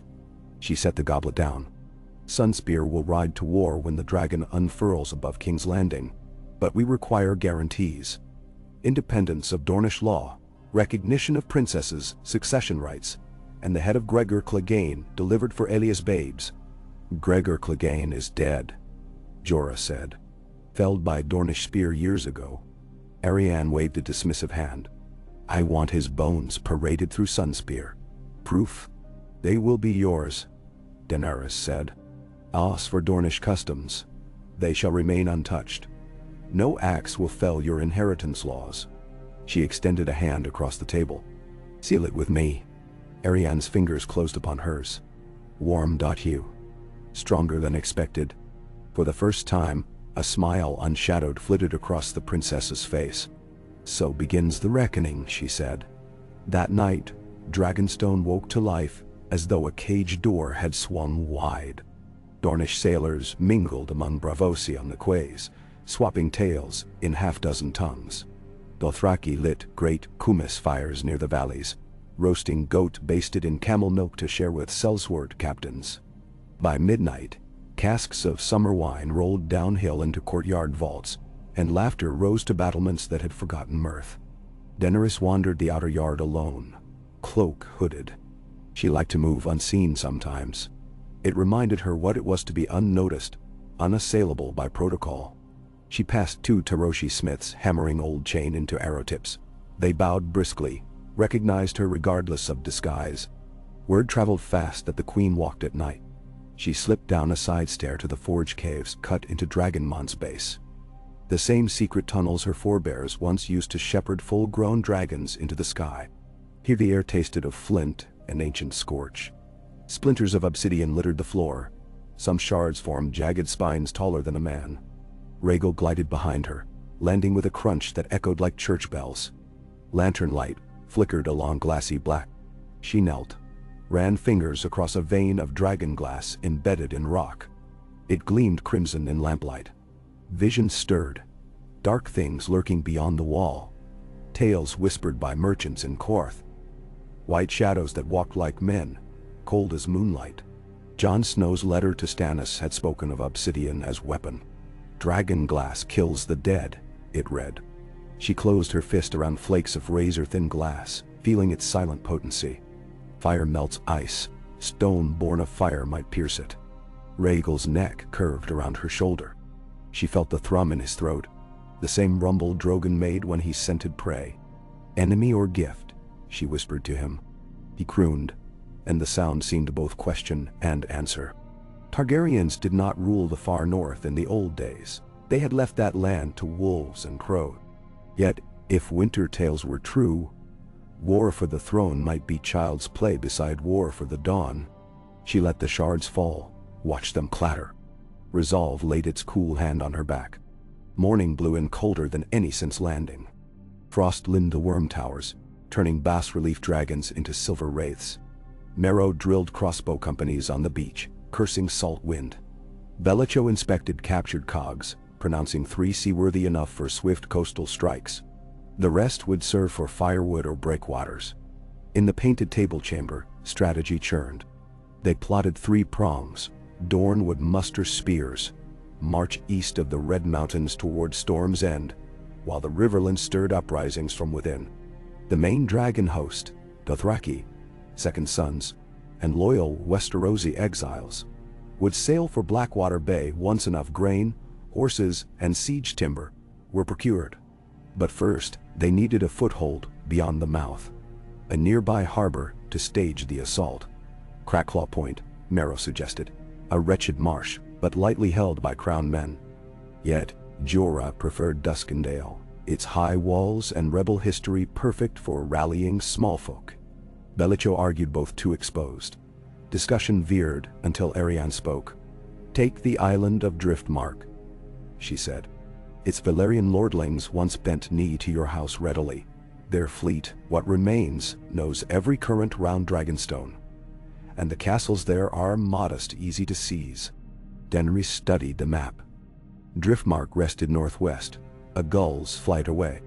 "If we hold Driftmark, the gullet becomes ours," she said slowly. "No vessel from King's Landing reaches the narrow sea without our leave. Nor supply from Gulltown or Bravos reaches the Lions," Jorah added. Decision took root. "Prepare fast ships," she commanded. "At nightfall we strike Driftmark." The sea between Dragonstone and Driftmark boiled green-black, flecked white where reefs lurked just beneath. 3 galleys set forth at dusk, Windcarver bearing Dany and Drogon, Iron Shadow, captained by Miro, packed with 80 sellswords, and Sea Snake's Breath, a Valyrian prize crewed by their own heirs now sworn to her cause. Sails remained furled, oars whispered. Cloud muffled the moon. They slid through water like thieves in a jeweled vault. Driftmark's shore revealed itself by lantern glints on breakwater stakes. Castle Hull's silhouette crouched squat upon headland, smoke curling from chimneys. Further inshore lay High Tide, seat of Lord Celtigar's junior cousins since the Valyrian line fractured under Tywin's gold. Reports said the garrison numbered fewer than 100 men. Yet danger seldom tallied by heads alone. One horn blast could bring down every war galley left loyal to Tommen. Upon Windcarver's prow Daenerys felt Drogon shiver with anticipation. She laid a hand on his scaled forearm. "Quiet," she whispered, though she too thrilled at the hunt. She had never fought a true night battle, yet instinct hummed inside her. Flame blind in darkness. Yes, but flame sudden, absolute, unstoppable. Ships beached upon coarse shingle, boots splashed. Dothraki hated water yet relished raids. These narrow causeways reminded them of hunting gazelles across savannah gullies. They leapt from rowboats brandishing moon-curved blades, melted into scrub. Ahead, Sea Snake's Breath disgorged Valyrian sailors who would parley with their cousin garrison, hoping to open gates bloodless. Miro had no taste for parley. He signaled forward, and his men ghosted up a goat path. Dany followed at his shoulder with Ser Jorah, and 2 unsullied taken in pentos, spears silent. Thornbramble tugged at her boots, reminded her of first steps on the red waste when life and death balanced on each footfall. Castle Hull loomed, ramparts of pale stone veined by lichen. A watchfire burned atop its gatehouse. Shadows moved in its glow. Jorah hissed, 2 sentries. Too many to silence without trouble. But before plan formed, a flute trilled from the darkness. Valyrian melody, slow. The shadows paused. One raised a lantern, peering down the path. Drogon's roar ended the song. The lantern crashed. Sentries shrieked, darting for gongs. Fire burst upward. Drogon soared above the battlements, eyes molten. Dany felt the heat pulse even aground. Wooden hoardings ignited, arrow slits vomited flame, a bell somersaulted into courtyard, to clang discordant until it split. Forward. Miro whooped. His cell's words swamped the gate, hacking at a door already warping from heat. It snapped inward like rotten bone. Dothraki spilled through, shouting words foreign to these islanders, but clear in meaning. War .oi. Within moments, resistance crumpled. The castle's castellan, young gaunt, presented himself with sword reversed, and tears steaming on cheeks. For the love of Mother Royne, spare my books, he pleaded to Daenerys when she stalked across charred yard. They were Lord Corlys logs, 4 centuries old. Show me these books, she said. He led her to a tower study spared by stone thickness, where leather-bound ledgers slept on cedar shelves. She ran a finger over one. Dust rose sweet as nutmeg. Corlys Velarion's voyages chart more of the world than even the citadel dares, she murmured. Your plea is answered. Guard them well, or Drogon will ask why he spared the tower. By dawn, High Tide too had surrendered. No blood. The young lady Orain Celtigar, widowed thrice at 21, welcomed her with kelp wine and a crown of black pearls. She knelt on cold flagstone, laying Driftmark's loyalty at Daenerys' feet. The prince in King's Landing bleeds us white for ships, she said, voice steady beneath smoldering grievance. Better a dragon queen who knows the sea's worth. Dany raised her. Better still a realm that starves no widow for the price of sails, she replied. That morning banners bearing the 3-headed dragon unfurled along Driftmark's towers. Fisherfolk huddled on quays, half frightened, half awed. Drogon wheeled overhead, casting moving shadows across wave-washed shingles. Children pointed, old men bowed.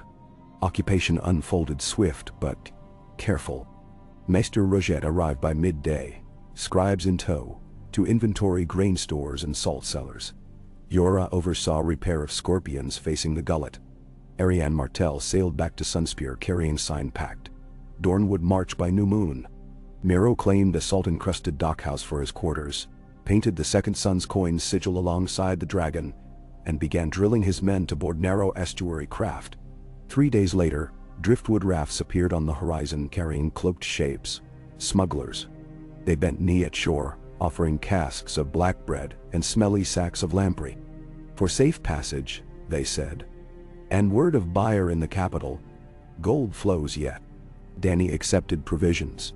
In return, she let them go with letters promising full pardon to any black-marked traders who delivered messages to sympathetic merchants of King's Landing. Thus rumor of her mercy sailed the tide. But mercy had edges. A courier ship flagged with Crown Stag attempted to slip north under dark, hugging Maidenpool's lee. She sent Rhaegal. No survivors. Wreckage washed upon Crackclaw's dunes days later. Char and splinter flotsam telling silent tale. The moon waxed fat, silvering night seas.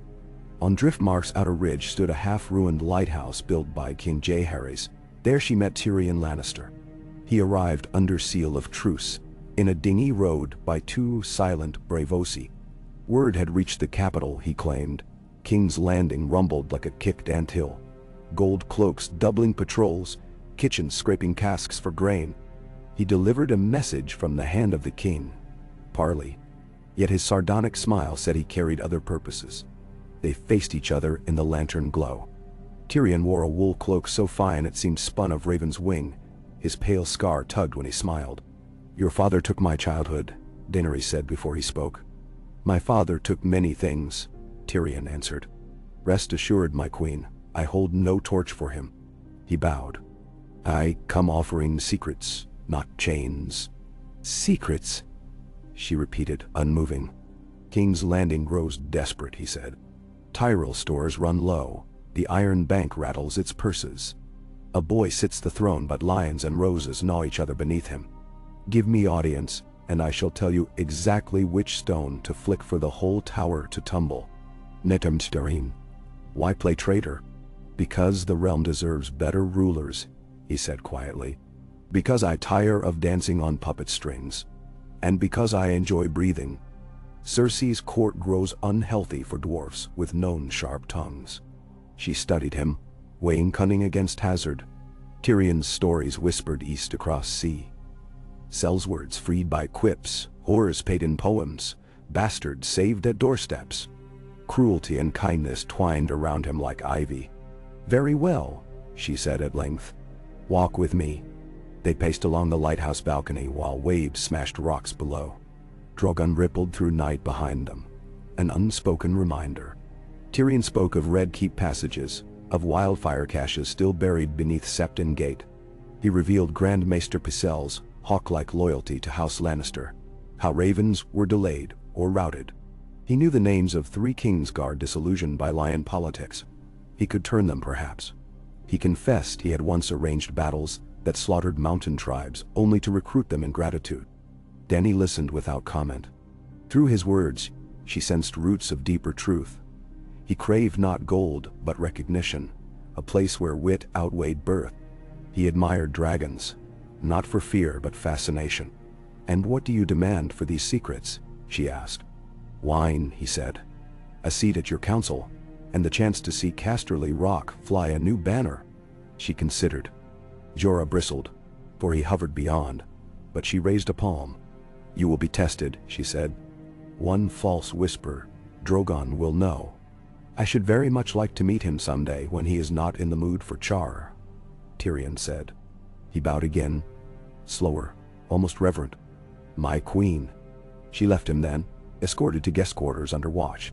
Jorah's words came swift the moment doors shut. Can he be trusted? "Not yet," she admitted. "But knowledge is arrow iron, dangerous yet true." "We will use his arrow?" News of Driftmark's fall spread like dye through cloth. Crown ravens screeched south for aid. Tyrell galleys attempted breakout and were burned. Blackwater fishermen whispered that dragon shadows reached the city's wall each dawn. Small folk rioted when bread shrank to half loaves. Into that ferment Daenerys hurled her next spark. One dawn, she mounted Drogon from Driftmark's windswept hill and flew north across Blackwater Rush. Wind-beat thunder shook rooftops. Cobbles rattled cups from windowsills. She did not attack. She circled thrice, so low that beggars in flea bottom saw her silvery hair rippling like a comet's tail. Then she tossed satchels over the city, burlap bursting open to spill parchment leaflets across alleys and squares. Upon each, printed by Driftmark scribes in bold ink, "The dragon has returned.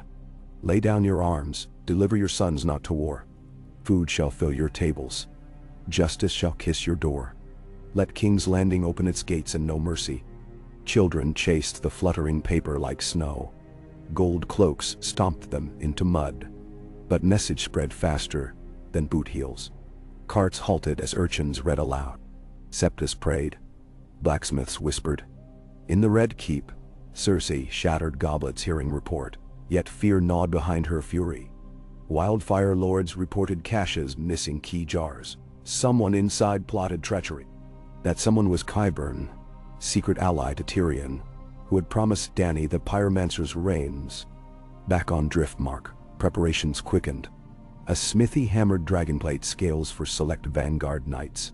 Mock scales of iron enameled black, but simple enough. Dothraki, boldest of all, learned to ride unsaddled Garons captured from crown stables to confound enemy cavalry. Dornish sandsteeds arrived on cogs, their hooves small yet swift. They whinnied uneasily at Dothraki giants, yet soon adapted. She walked the camps nightly, speaking to every clan.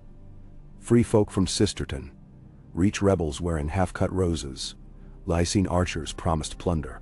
She learned names: Rowley Pine, Hedge Knight, who lost sons at the Mander, Septon Garland, cast from Sept of Baelor for decrying Boy King, Yara Snow, bastard of Maidenpool fishermen, bearing scars from Lannister tacksmen.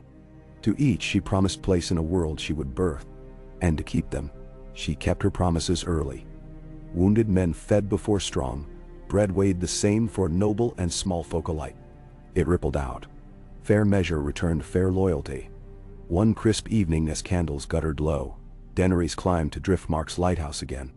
Wind whipped the cape from her shoulders. Below, the gullet glittered with faint torches of anchored ships. She heard footsteps behind. Jorah. He held 2 goblets of warm spiced wine. Offered one. A quiet night before storms, he said. She drank, savoring cloves. They say Targaryens are blood of the dragon, she whispered. Yet tonight, I feel made of the sea. A foam woman, shaped by tide. Both, Jorah said. Fire to conquer. Water to sustain. She studied distant King's Landing's glow. I worry, Jorah, about what comes after victory. My father burned men living. My brother would have sold kingdoms for a cup. I must be something new, yet I was forged in same line. You have compassion he lacked, he said. But remember, compassion faces hard choices. When that hour comes, hold fast to your reason. She nodded. Silence blew between them. When I knelt in Vaes Dothrak, she said, I felt destiny like sunrise. Now destiny feels like mountain to be climbed barefoot. And still you climb. She smiled, thin. Dragons have claws. A roar answered. Not Drogon, but men. Bells sounded from lower camp. Hooves thundered. She and Jorah hurried down spindle stairs. In the yard, Aggo dismounted, breath streaming. Iron Fleet, he bellowed. Black sails spotted east. Ironborn. Euron Greyjoy perhaps, or his nephew Theon returned from rumored escape. Dany's pulse ignited. How many? She asked. Hard to count in dark. 10, maybe more, moving swift under no lanterns. They will. Jorah cursed. They mean to strike the fleet at anchor, sink transports before invasion. Dany's mind raced. Sound battle horns. Man scorpions along seawall. But dragons first. She ran toward the cliff edge where Drogon perched, eyes already scanning gloom. She climbed atop his back, feeling the ripple of readiness. Rhaegal and Viserion rose, summoned by blood sense. Horns blared. Sellsword sprinted for bows. Sailors cut anchor lines to shift hulls out of shallows. Out past breakers, faint crests of black sails sliced moonlit chop. Eye. Reavers howled, brandishing grapnels. Storm came with them. Their oars churned froth white as bones. Drogon launched. Wind roared. Water spray slapped her cheeks. She counted decks. 12 ships. All long and lean. Kraken sigils glaring bronze. Balon Greyjoy's heart still beat in these hulls. Take the lead, she whispered. Drogon arrowed forward, siblings in echelon. The first Reaver ship saw them too late. Torches flickered upward, startled shouts. Black iron prows snarled. Armored men raised crossbows. Dracarys. Flame painted the night. Mast engulfed. Sail turned candle. Iron armor glowed dull red then brighter, until shrieks drowned the sea. Men jumped, clothes blazing. Ship veered into another, timbers grinding. But Ironborn were fighters. A volley zipped upward. Bolt grazed Drogon's shoulder, left scaled welt. He roared, angled higher. Dany clung to spines, feeling hot blood bead. Viserion strafed starboard flank, melting shields to slag. Rhaegal dove, catching angular prow and claws, tearing figurehead free. One longship broke through carnage, steering for anchored transports. Its captain bellowed, urging rowers. Dany urged Drogon. They plunged, talons extended. Drogon seized the mast, snapped it like tinder. Vessel jerked to starboard, oars smashing. She leapt from his back, landing cat-quick on deck. Sea spray blinded moment. Then a Reaver charged. She unsheathed Arak gifted by Rakaro. Parried. Twisted. Blade caught Moon. The man's throat opened red. Another swung axe. Jorah blocked, stepping beside her. Longsword cleaving collarbone. They fought back to back. Dragons above igniting chaos. Sellsword skiffs closed, boarding from driftmark. Soon Ironborn survivors knelt among their dead, weapons tossed. One removed helm. Asha Greyjoy, eyes blazing sea green. You fight like my brother's tales, she spat. Should have killed you when rumors said you'd hatch lizards. Daenerys wiped blood from Arak. You sailed into dragon waters, Asha. Yield your fleet or burned. The Kraken woman laughed bitterly. What fleet? Euron shattered us, stole half our ships for his mad voyage west. I sought plunder to keep men fed. Plunder ends, Dany said. Serve me and rebuild your islands, or serve fire. She looked beyond to burning hulks, smoking masts. Greyjoy faces flickered uncertain. Asha's jaw set. What terms? Swear fealty. Send riding longships to Harry Lannister coastlines only. Never small folk. Teach my sailors shallow draft warfare. In return your ports remain free, your king's moot honored. And the Iron Islands shall send forges of pine and iron to rebuild Westeros' ruined ships, once peace is won. Asha considered amid flames. At last, she knelt on scorched planks. A sword for a sword, then. We kneel. Eormun? Bill. Rise, Krakens, Dany said. And drown lions. Daylight revealed wreckage strewn across the gullet, keel timbers smoldering, gulls circling plank-drifting corpses. Driftmark's docks bustled with salvage crews. Tyroshi bargemen towed crippled reaver ships into shallows for repair. Dragonstone sent healers with frog-spawn salve. Ironborn accepted warily. Dany sought Drogon at dawn. He perched upon Driftmark's highest ridge, wing torn where bolts struck. She clambered to him, pressed salve along cracked scale edges. He hissed, but grew still beneath her soothing hum. You brave heart, she whispered. Soon we fly again. Stronger.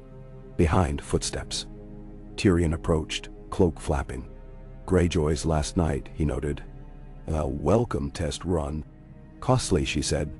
Lives weigh heavy before the war even begins. He studied her as she packed salve ajar. Your mercy is blade sharpening. Every act wins hearts. But hearts alone do not break gates. We will need cunning. He drew a scroll. Cersei has laced wildfire under the Red Keep's foundations. My own hands set much of it in place. Burn her from above and the whole city might ignite. Then we avoid wildfire, she said. We take the gates, not the keep, and let fear do the rest.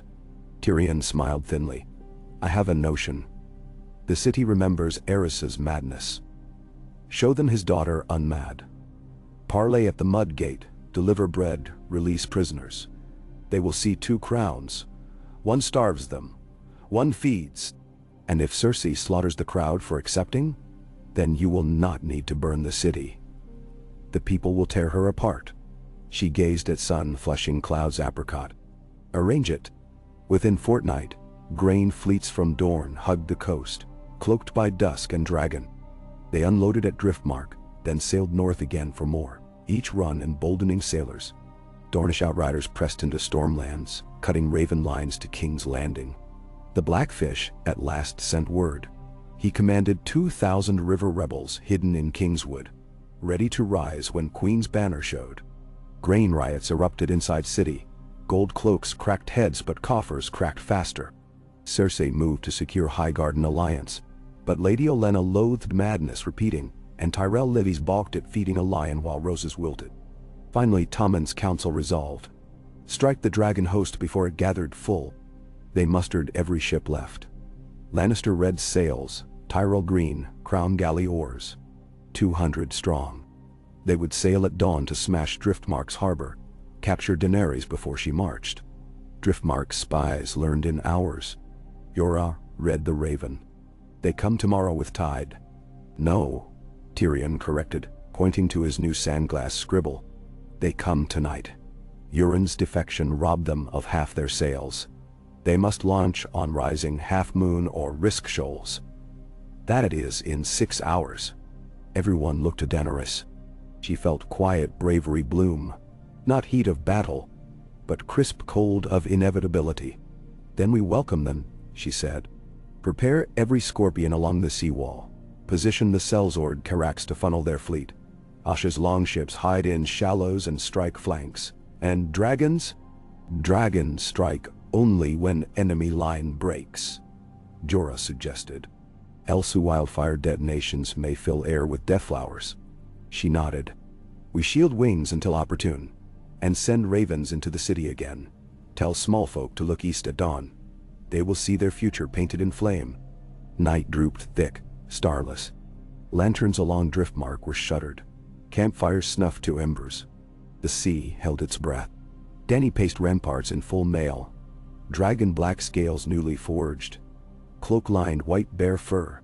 Wind toyed with it like ghostly fingers. Tyrion joined her, face lit by a small brass lamp. "Nervous?" he asked. "Alive," she answered. Horns sounded thrice. Enemy sails sighted. Ghost ships emerged upon black mirror water, oars slashing. Cresting swells, they formed wedge formation. War Draman at 4, flanked by two-tiered cataphracts. A hush ruled until first arrow loosed from Lannister bow, whistling into darkness to strike seawall stone with spark. "Loose," Jorah commanded. From Driftmark's heights, scorpion bolts screamed downward, piercing cataphract hulls. A Tyrell ship barreled into crossfire, yardarm sheared by cable trap. It spun, oars snapping like brittle twigs under bow of sister galley. Chaos rippled. Then Asha's longships burst from shoal, sails reefed. They rammed flanks, grappling hooks clanking. Ironborn shrieked kraken war cries, boarding. Behind them, Second Son's carracks fired catapults loaded with tar-soaked casks. Tar bloomed fiery blue upon impact, painting decks hellish. Still, the Crown flagship pushed, bearing Golden Lion figurehead. On its beak stood Sir Loras Tyrell, helm crested with luminous plume. Knighted hero, half legend. He pointed blade at seawall, urged rowers harder. Crossbows clattered. Sellsword fell. "They aim for breach," Merrow snarled. Daenerys gazed to distant horizon. Pale glow of false dawn rising. Time. She turned to Drogon crouched upon rampart. "Now," she whispered. He launched, wings booming. Rhaegal and Viserion followed. She lifted off, clinging to neck spines. Wind tore roar from her throat. They climbed, then stooped in triad. Dracarys. Fire lanced from Drogon, carving arc across flagship's deck. Yet Loras stood, shield raised, mail flashing. Flames parted around him strange, as though unseen force bent them aside. He wore wildfire-doused cloak. Green flames roared suddenly where Drogon's breath met cloak. Explosion blossomed, hurling the night of flowers into sea. Ship staggered. Wildfire splashed, igniting water emerald. Sailors burned, screaming on surface as fire chased them across waves. Viserion swept port line, flame-baking Tyrell green sails to brown crisp. Rhaegal torched starboard lion galleys. Golden sails sagged like molten coin. Tide turned. Crown fleet, fractured under terror, collided. Some captains chose scuttle, others surrendered. Dawn crested scarlet, sky etched with dragons backswept across burning water. From King's Landing's walls, spectators watched in horrified awe, as horizon blossomed orange and emerald and blazing gold. By noon, silence ruled the gullet, broken only by hiss of cooling timber. Driftmark survivors counted 9 enemy ships captured, 26 sunk, dozens run aground ablaze. Casualties of her host, minimal. Drogon bore new scorch marks where wildfire licked, yet even wildfire could not consume his glory. Black scales shimmered violet now. When bodies were hauled ashore, Daenerys walked the line of prisoners. Knights knelt in broken mail. Sailors shivered in smolder rags. Loras Tyrell's body had never surfaced. Some said sea claimed him. Others that wildfire ghosts dragged him darker still. She declared an amnesty for smallfolk conscripts, set them roasting fish alongside Dothraki in shared cauldrons. Knights she ransomed, pledge fealty, or remain hostage to their own conscience in Ironborn brig. That evening Tyrion sought her near water's edge where tide lapped shards of wildfire glass. "Today the realm watched," he said, "and what they saw was fire tempered by mercy. Tomorrow we must answer their wonder." She crouched, scooped seawater through hands. Bits of glass winked among foam like green stars. "Tomorrow we send grain ships escorted by krakens and doves. Let the people feast. Hunger is a tyrant's ally. Starve that tyrant." He toasted, invisible goblet. Cersei will rage. Let rage blind her, Daenerys said. She rose, looking toward King's Landing's distant towers. Moonlight silvered them. Beneath, faint lantern dots scurried. Banners shall rise within those walls soon. When the great gate opens, the war ends not with roar but with sigh. Oh, hopeful thought, Tyrion said. But hope can turn on a hair. Beware wildfire caches. One spark may yet erase compassion. She nodded. I will snuff them. The snuffing began within days. Disguised fishing. Shallops rowed upriver after dusk, carrying cloaked pyromancers turned by Tyrion. They drained green jars into blackwater current, diluted to nothing. Others infiltrated under flea bottom, excavating tunnels where jars nested. When gold cloaks stumbled upon one cell, an uprising of hungry small folk shielded the saboteurs. Bread before blood, they cried, echoing the queen's leaflets. Word reached Red Keep. Cersei raved, commanded arrests, yet found gates unmanned. Watchmen deserted before dawn, leaving only kettle of dogs. She marshaled loyal Lannister guards, sealed Maegor's holdfast, summoned Qyburn's silent knights. But still the city slipped from her like sand. At Driftmark, ravens flew hourly. Victories tallied. Storm's End besieged by Dornish. Crackclaw Point lords raised direwolf banners in memory of Ned Stark. Manderly ships sailed north to retrieve white wolves from Skagos. Who knew what alliances formed under such omen? On the 14th evening of Harvest Moon, a roar shook Driftmark's keep. Drogon roused, eyes flaring. Far across water, faint trumpet echoed, King's Landing's horn, calling assembly at the Dragon Gate. Tyrion sprinted into council chamber, out of breath. It happened, he gasped. The gold cloaks turned. Crowds flood the streets chanting your name. Daenerys. Dany's heart hammered but voice remained even. Prepare sails. We go claim my city.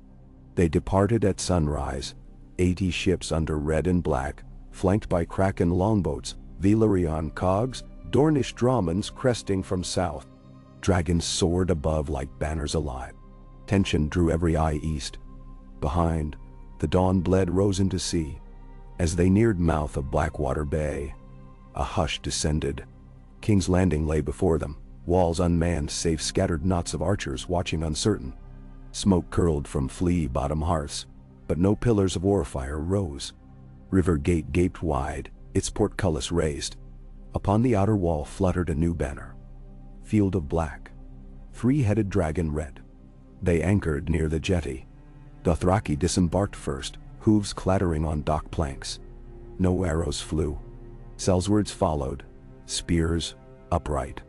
Finally, Daenerys stepped onto capital soil, feeling stone warmth through thin soles, though dawn remained cool. Cheering erupted. Ragged, frantic. Hundreds, then thousands emerged. Children hoisted makeshift dragon kites. Septons tossed rose petals from arch windows. Some wept openly. She walked slow, Drogon gliding above like dark star. Bread carts rolled forward, grain sacks tossed free. She gestured, distribute. At Mudgate Square, she climbed wagon bed. Tyrion hopped behind. Jorah flanked. She looked upon faces pinched yet bright. People of King's Landing, she called, voice amplifying across hush. You have endured hunger, fear, and the claw of greed. That ends today. I am Daenerys Stormborn of House Targaryen, rightful heir, breaker of chains. I come not to burn you, but to lift you. Roar answered. She waited until it ebbed. Your queen inside the Red Keep would rather watch you starve than share banquet. Will you accept that? No. A chorus. Then stand aside as I unseat cruelty. No more tax that fattens gold coffers. No more chains sold in secret. If you hunger, you shall eat. If you toil, you shall be paid. If you kneel, kneel by choice, not sword. They cheered fiercer. She felt tears sting. Drogon alighted upon massive bronze statue of Baelor cockeyed by time, folding wings with thunder. Light glinted off crimson scale. Sudden hush doused crowd. Atop the distant steps of the Red Keep appeared Cersei Lannister in white mourning dress, crown affixed, flanked by 2 Kingsguard, and twisted Qyburn figure. She raised voice, though distance drowned timbre, yet words reached faint on wind. Traitors, children of madness, city will burn before bending. Daenerys met her gaze across gulf. Then slowly she drew breath, raised right hand, and clasped fist over heart. Signal prearranged. Scorpions hidden along city roofs swiveled not toward dragons, but toward keep. Gold cloaks manning them stood ready. Horn blared, arrow cables strained. Flames reflect in every eye.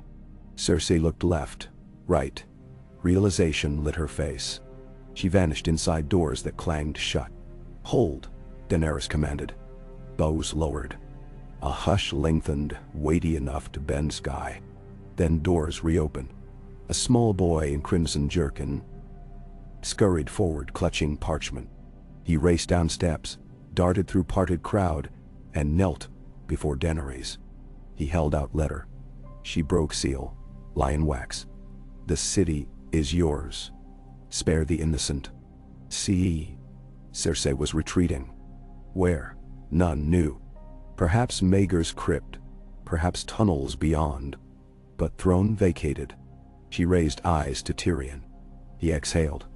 "Let bells ring," she said. They tolled. Every tower's clapper swung, iron thunder cascading. Sound rolled across black water, across drift-marked sails, across fields where armies marched. Ravens sprang skyward. The realm tilted and resettled around new center. Inside the Red Keep, marble corridors smelled of roses and sweat. Gold cloaks guided them to the throne room.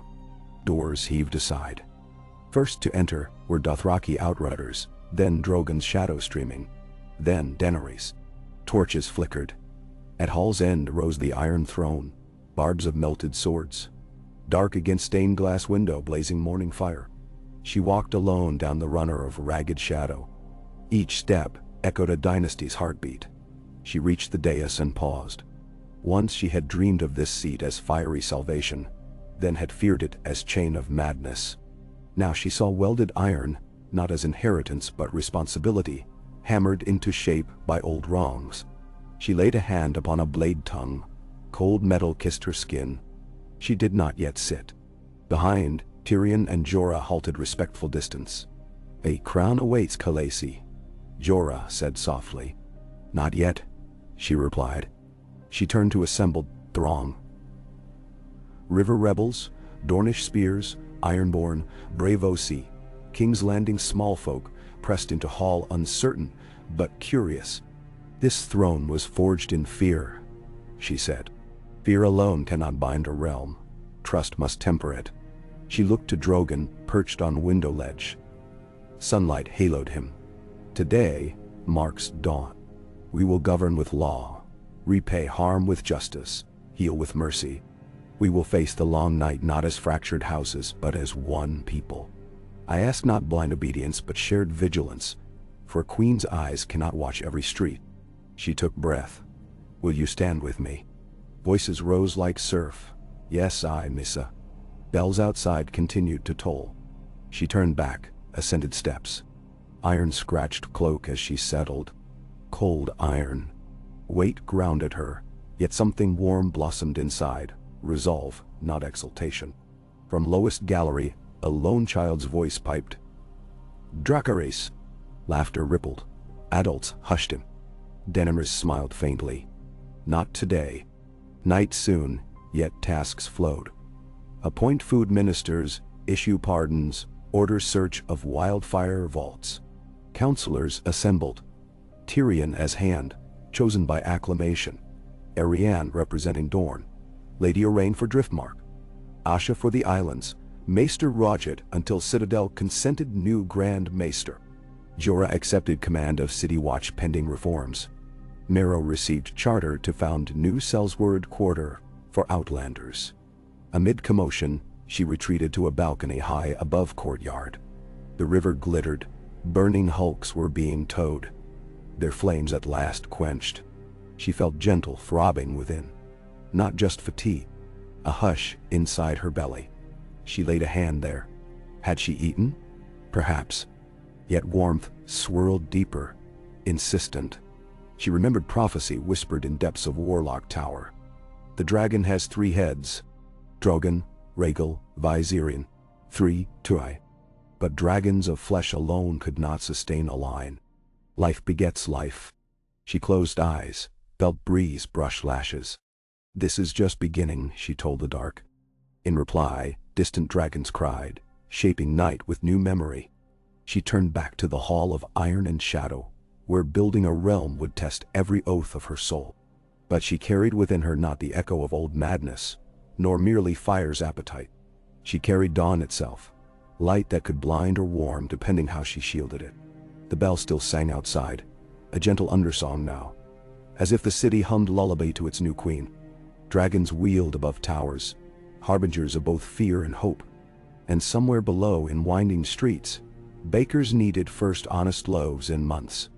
Daenerys Stormborn of House Targaryen inhaled, tasting future on the air. Salt, ash, and the sweet tang of rising bread, and exhaled steady, ready to begin the long labor of peace.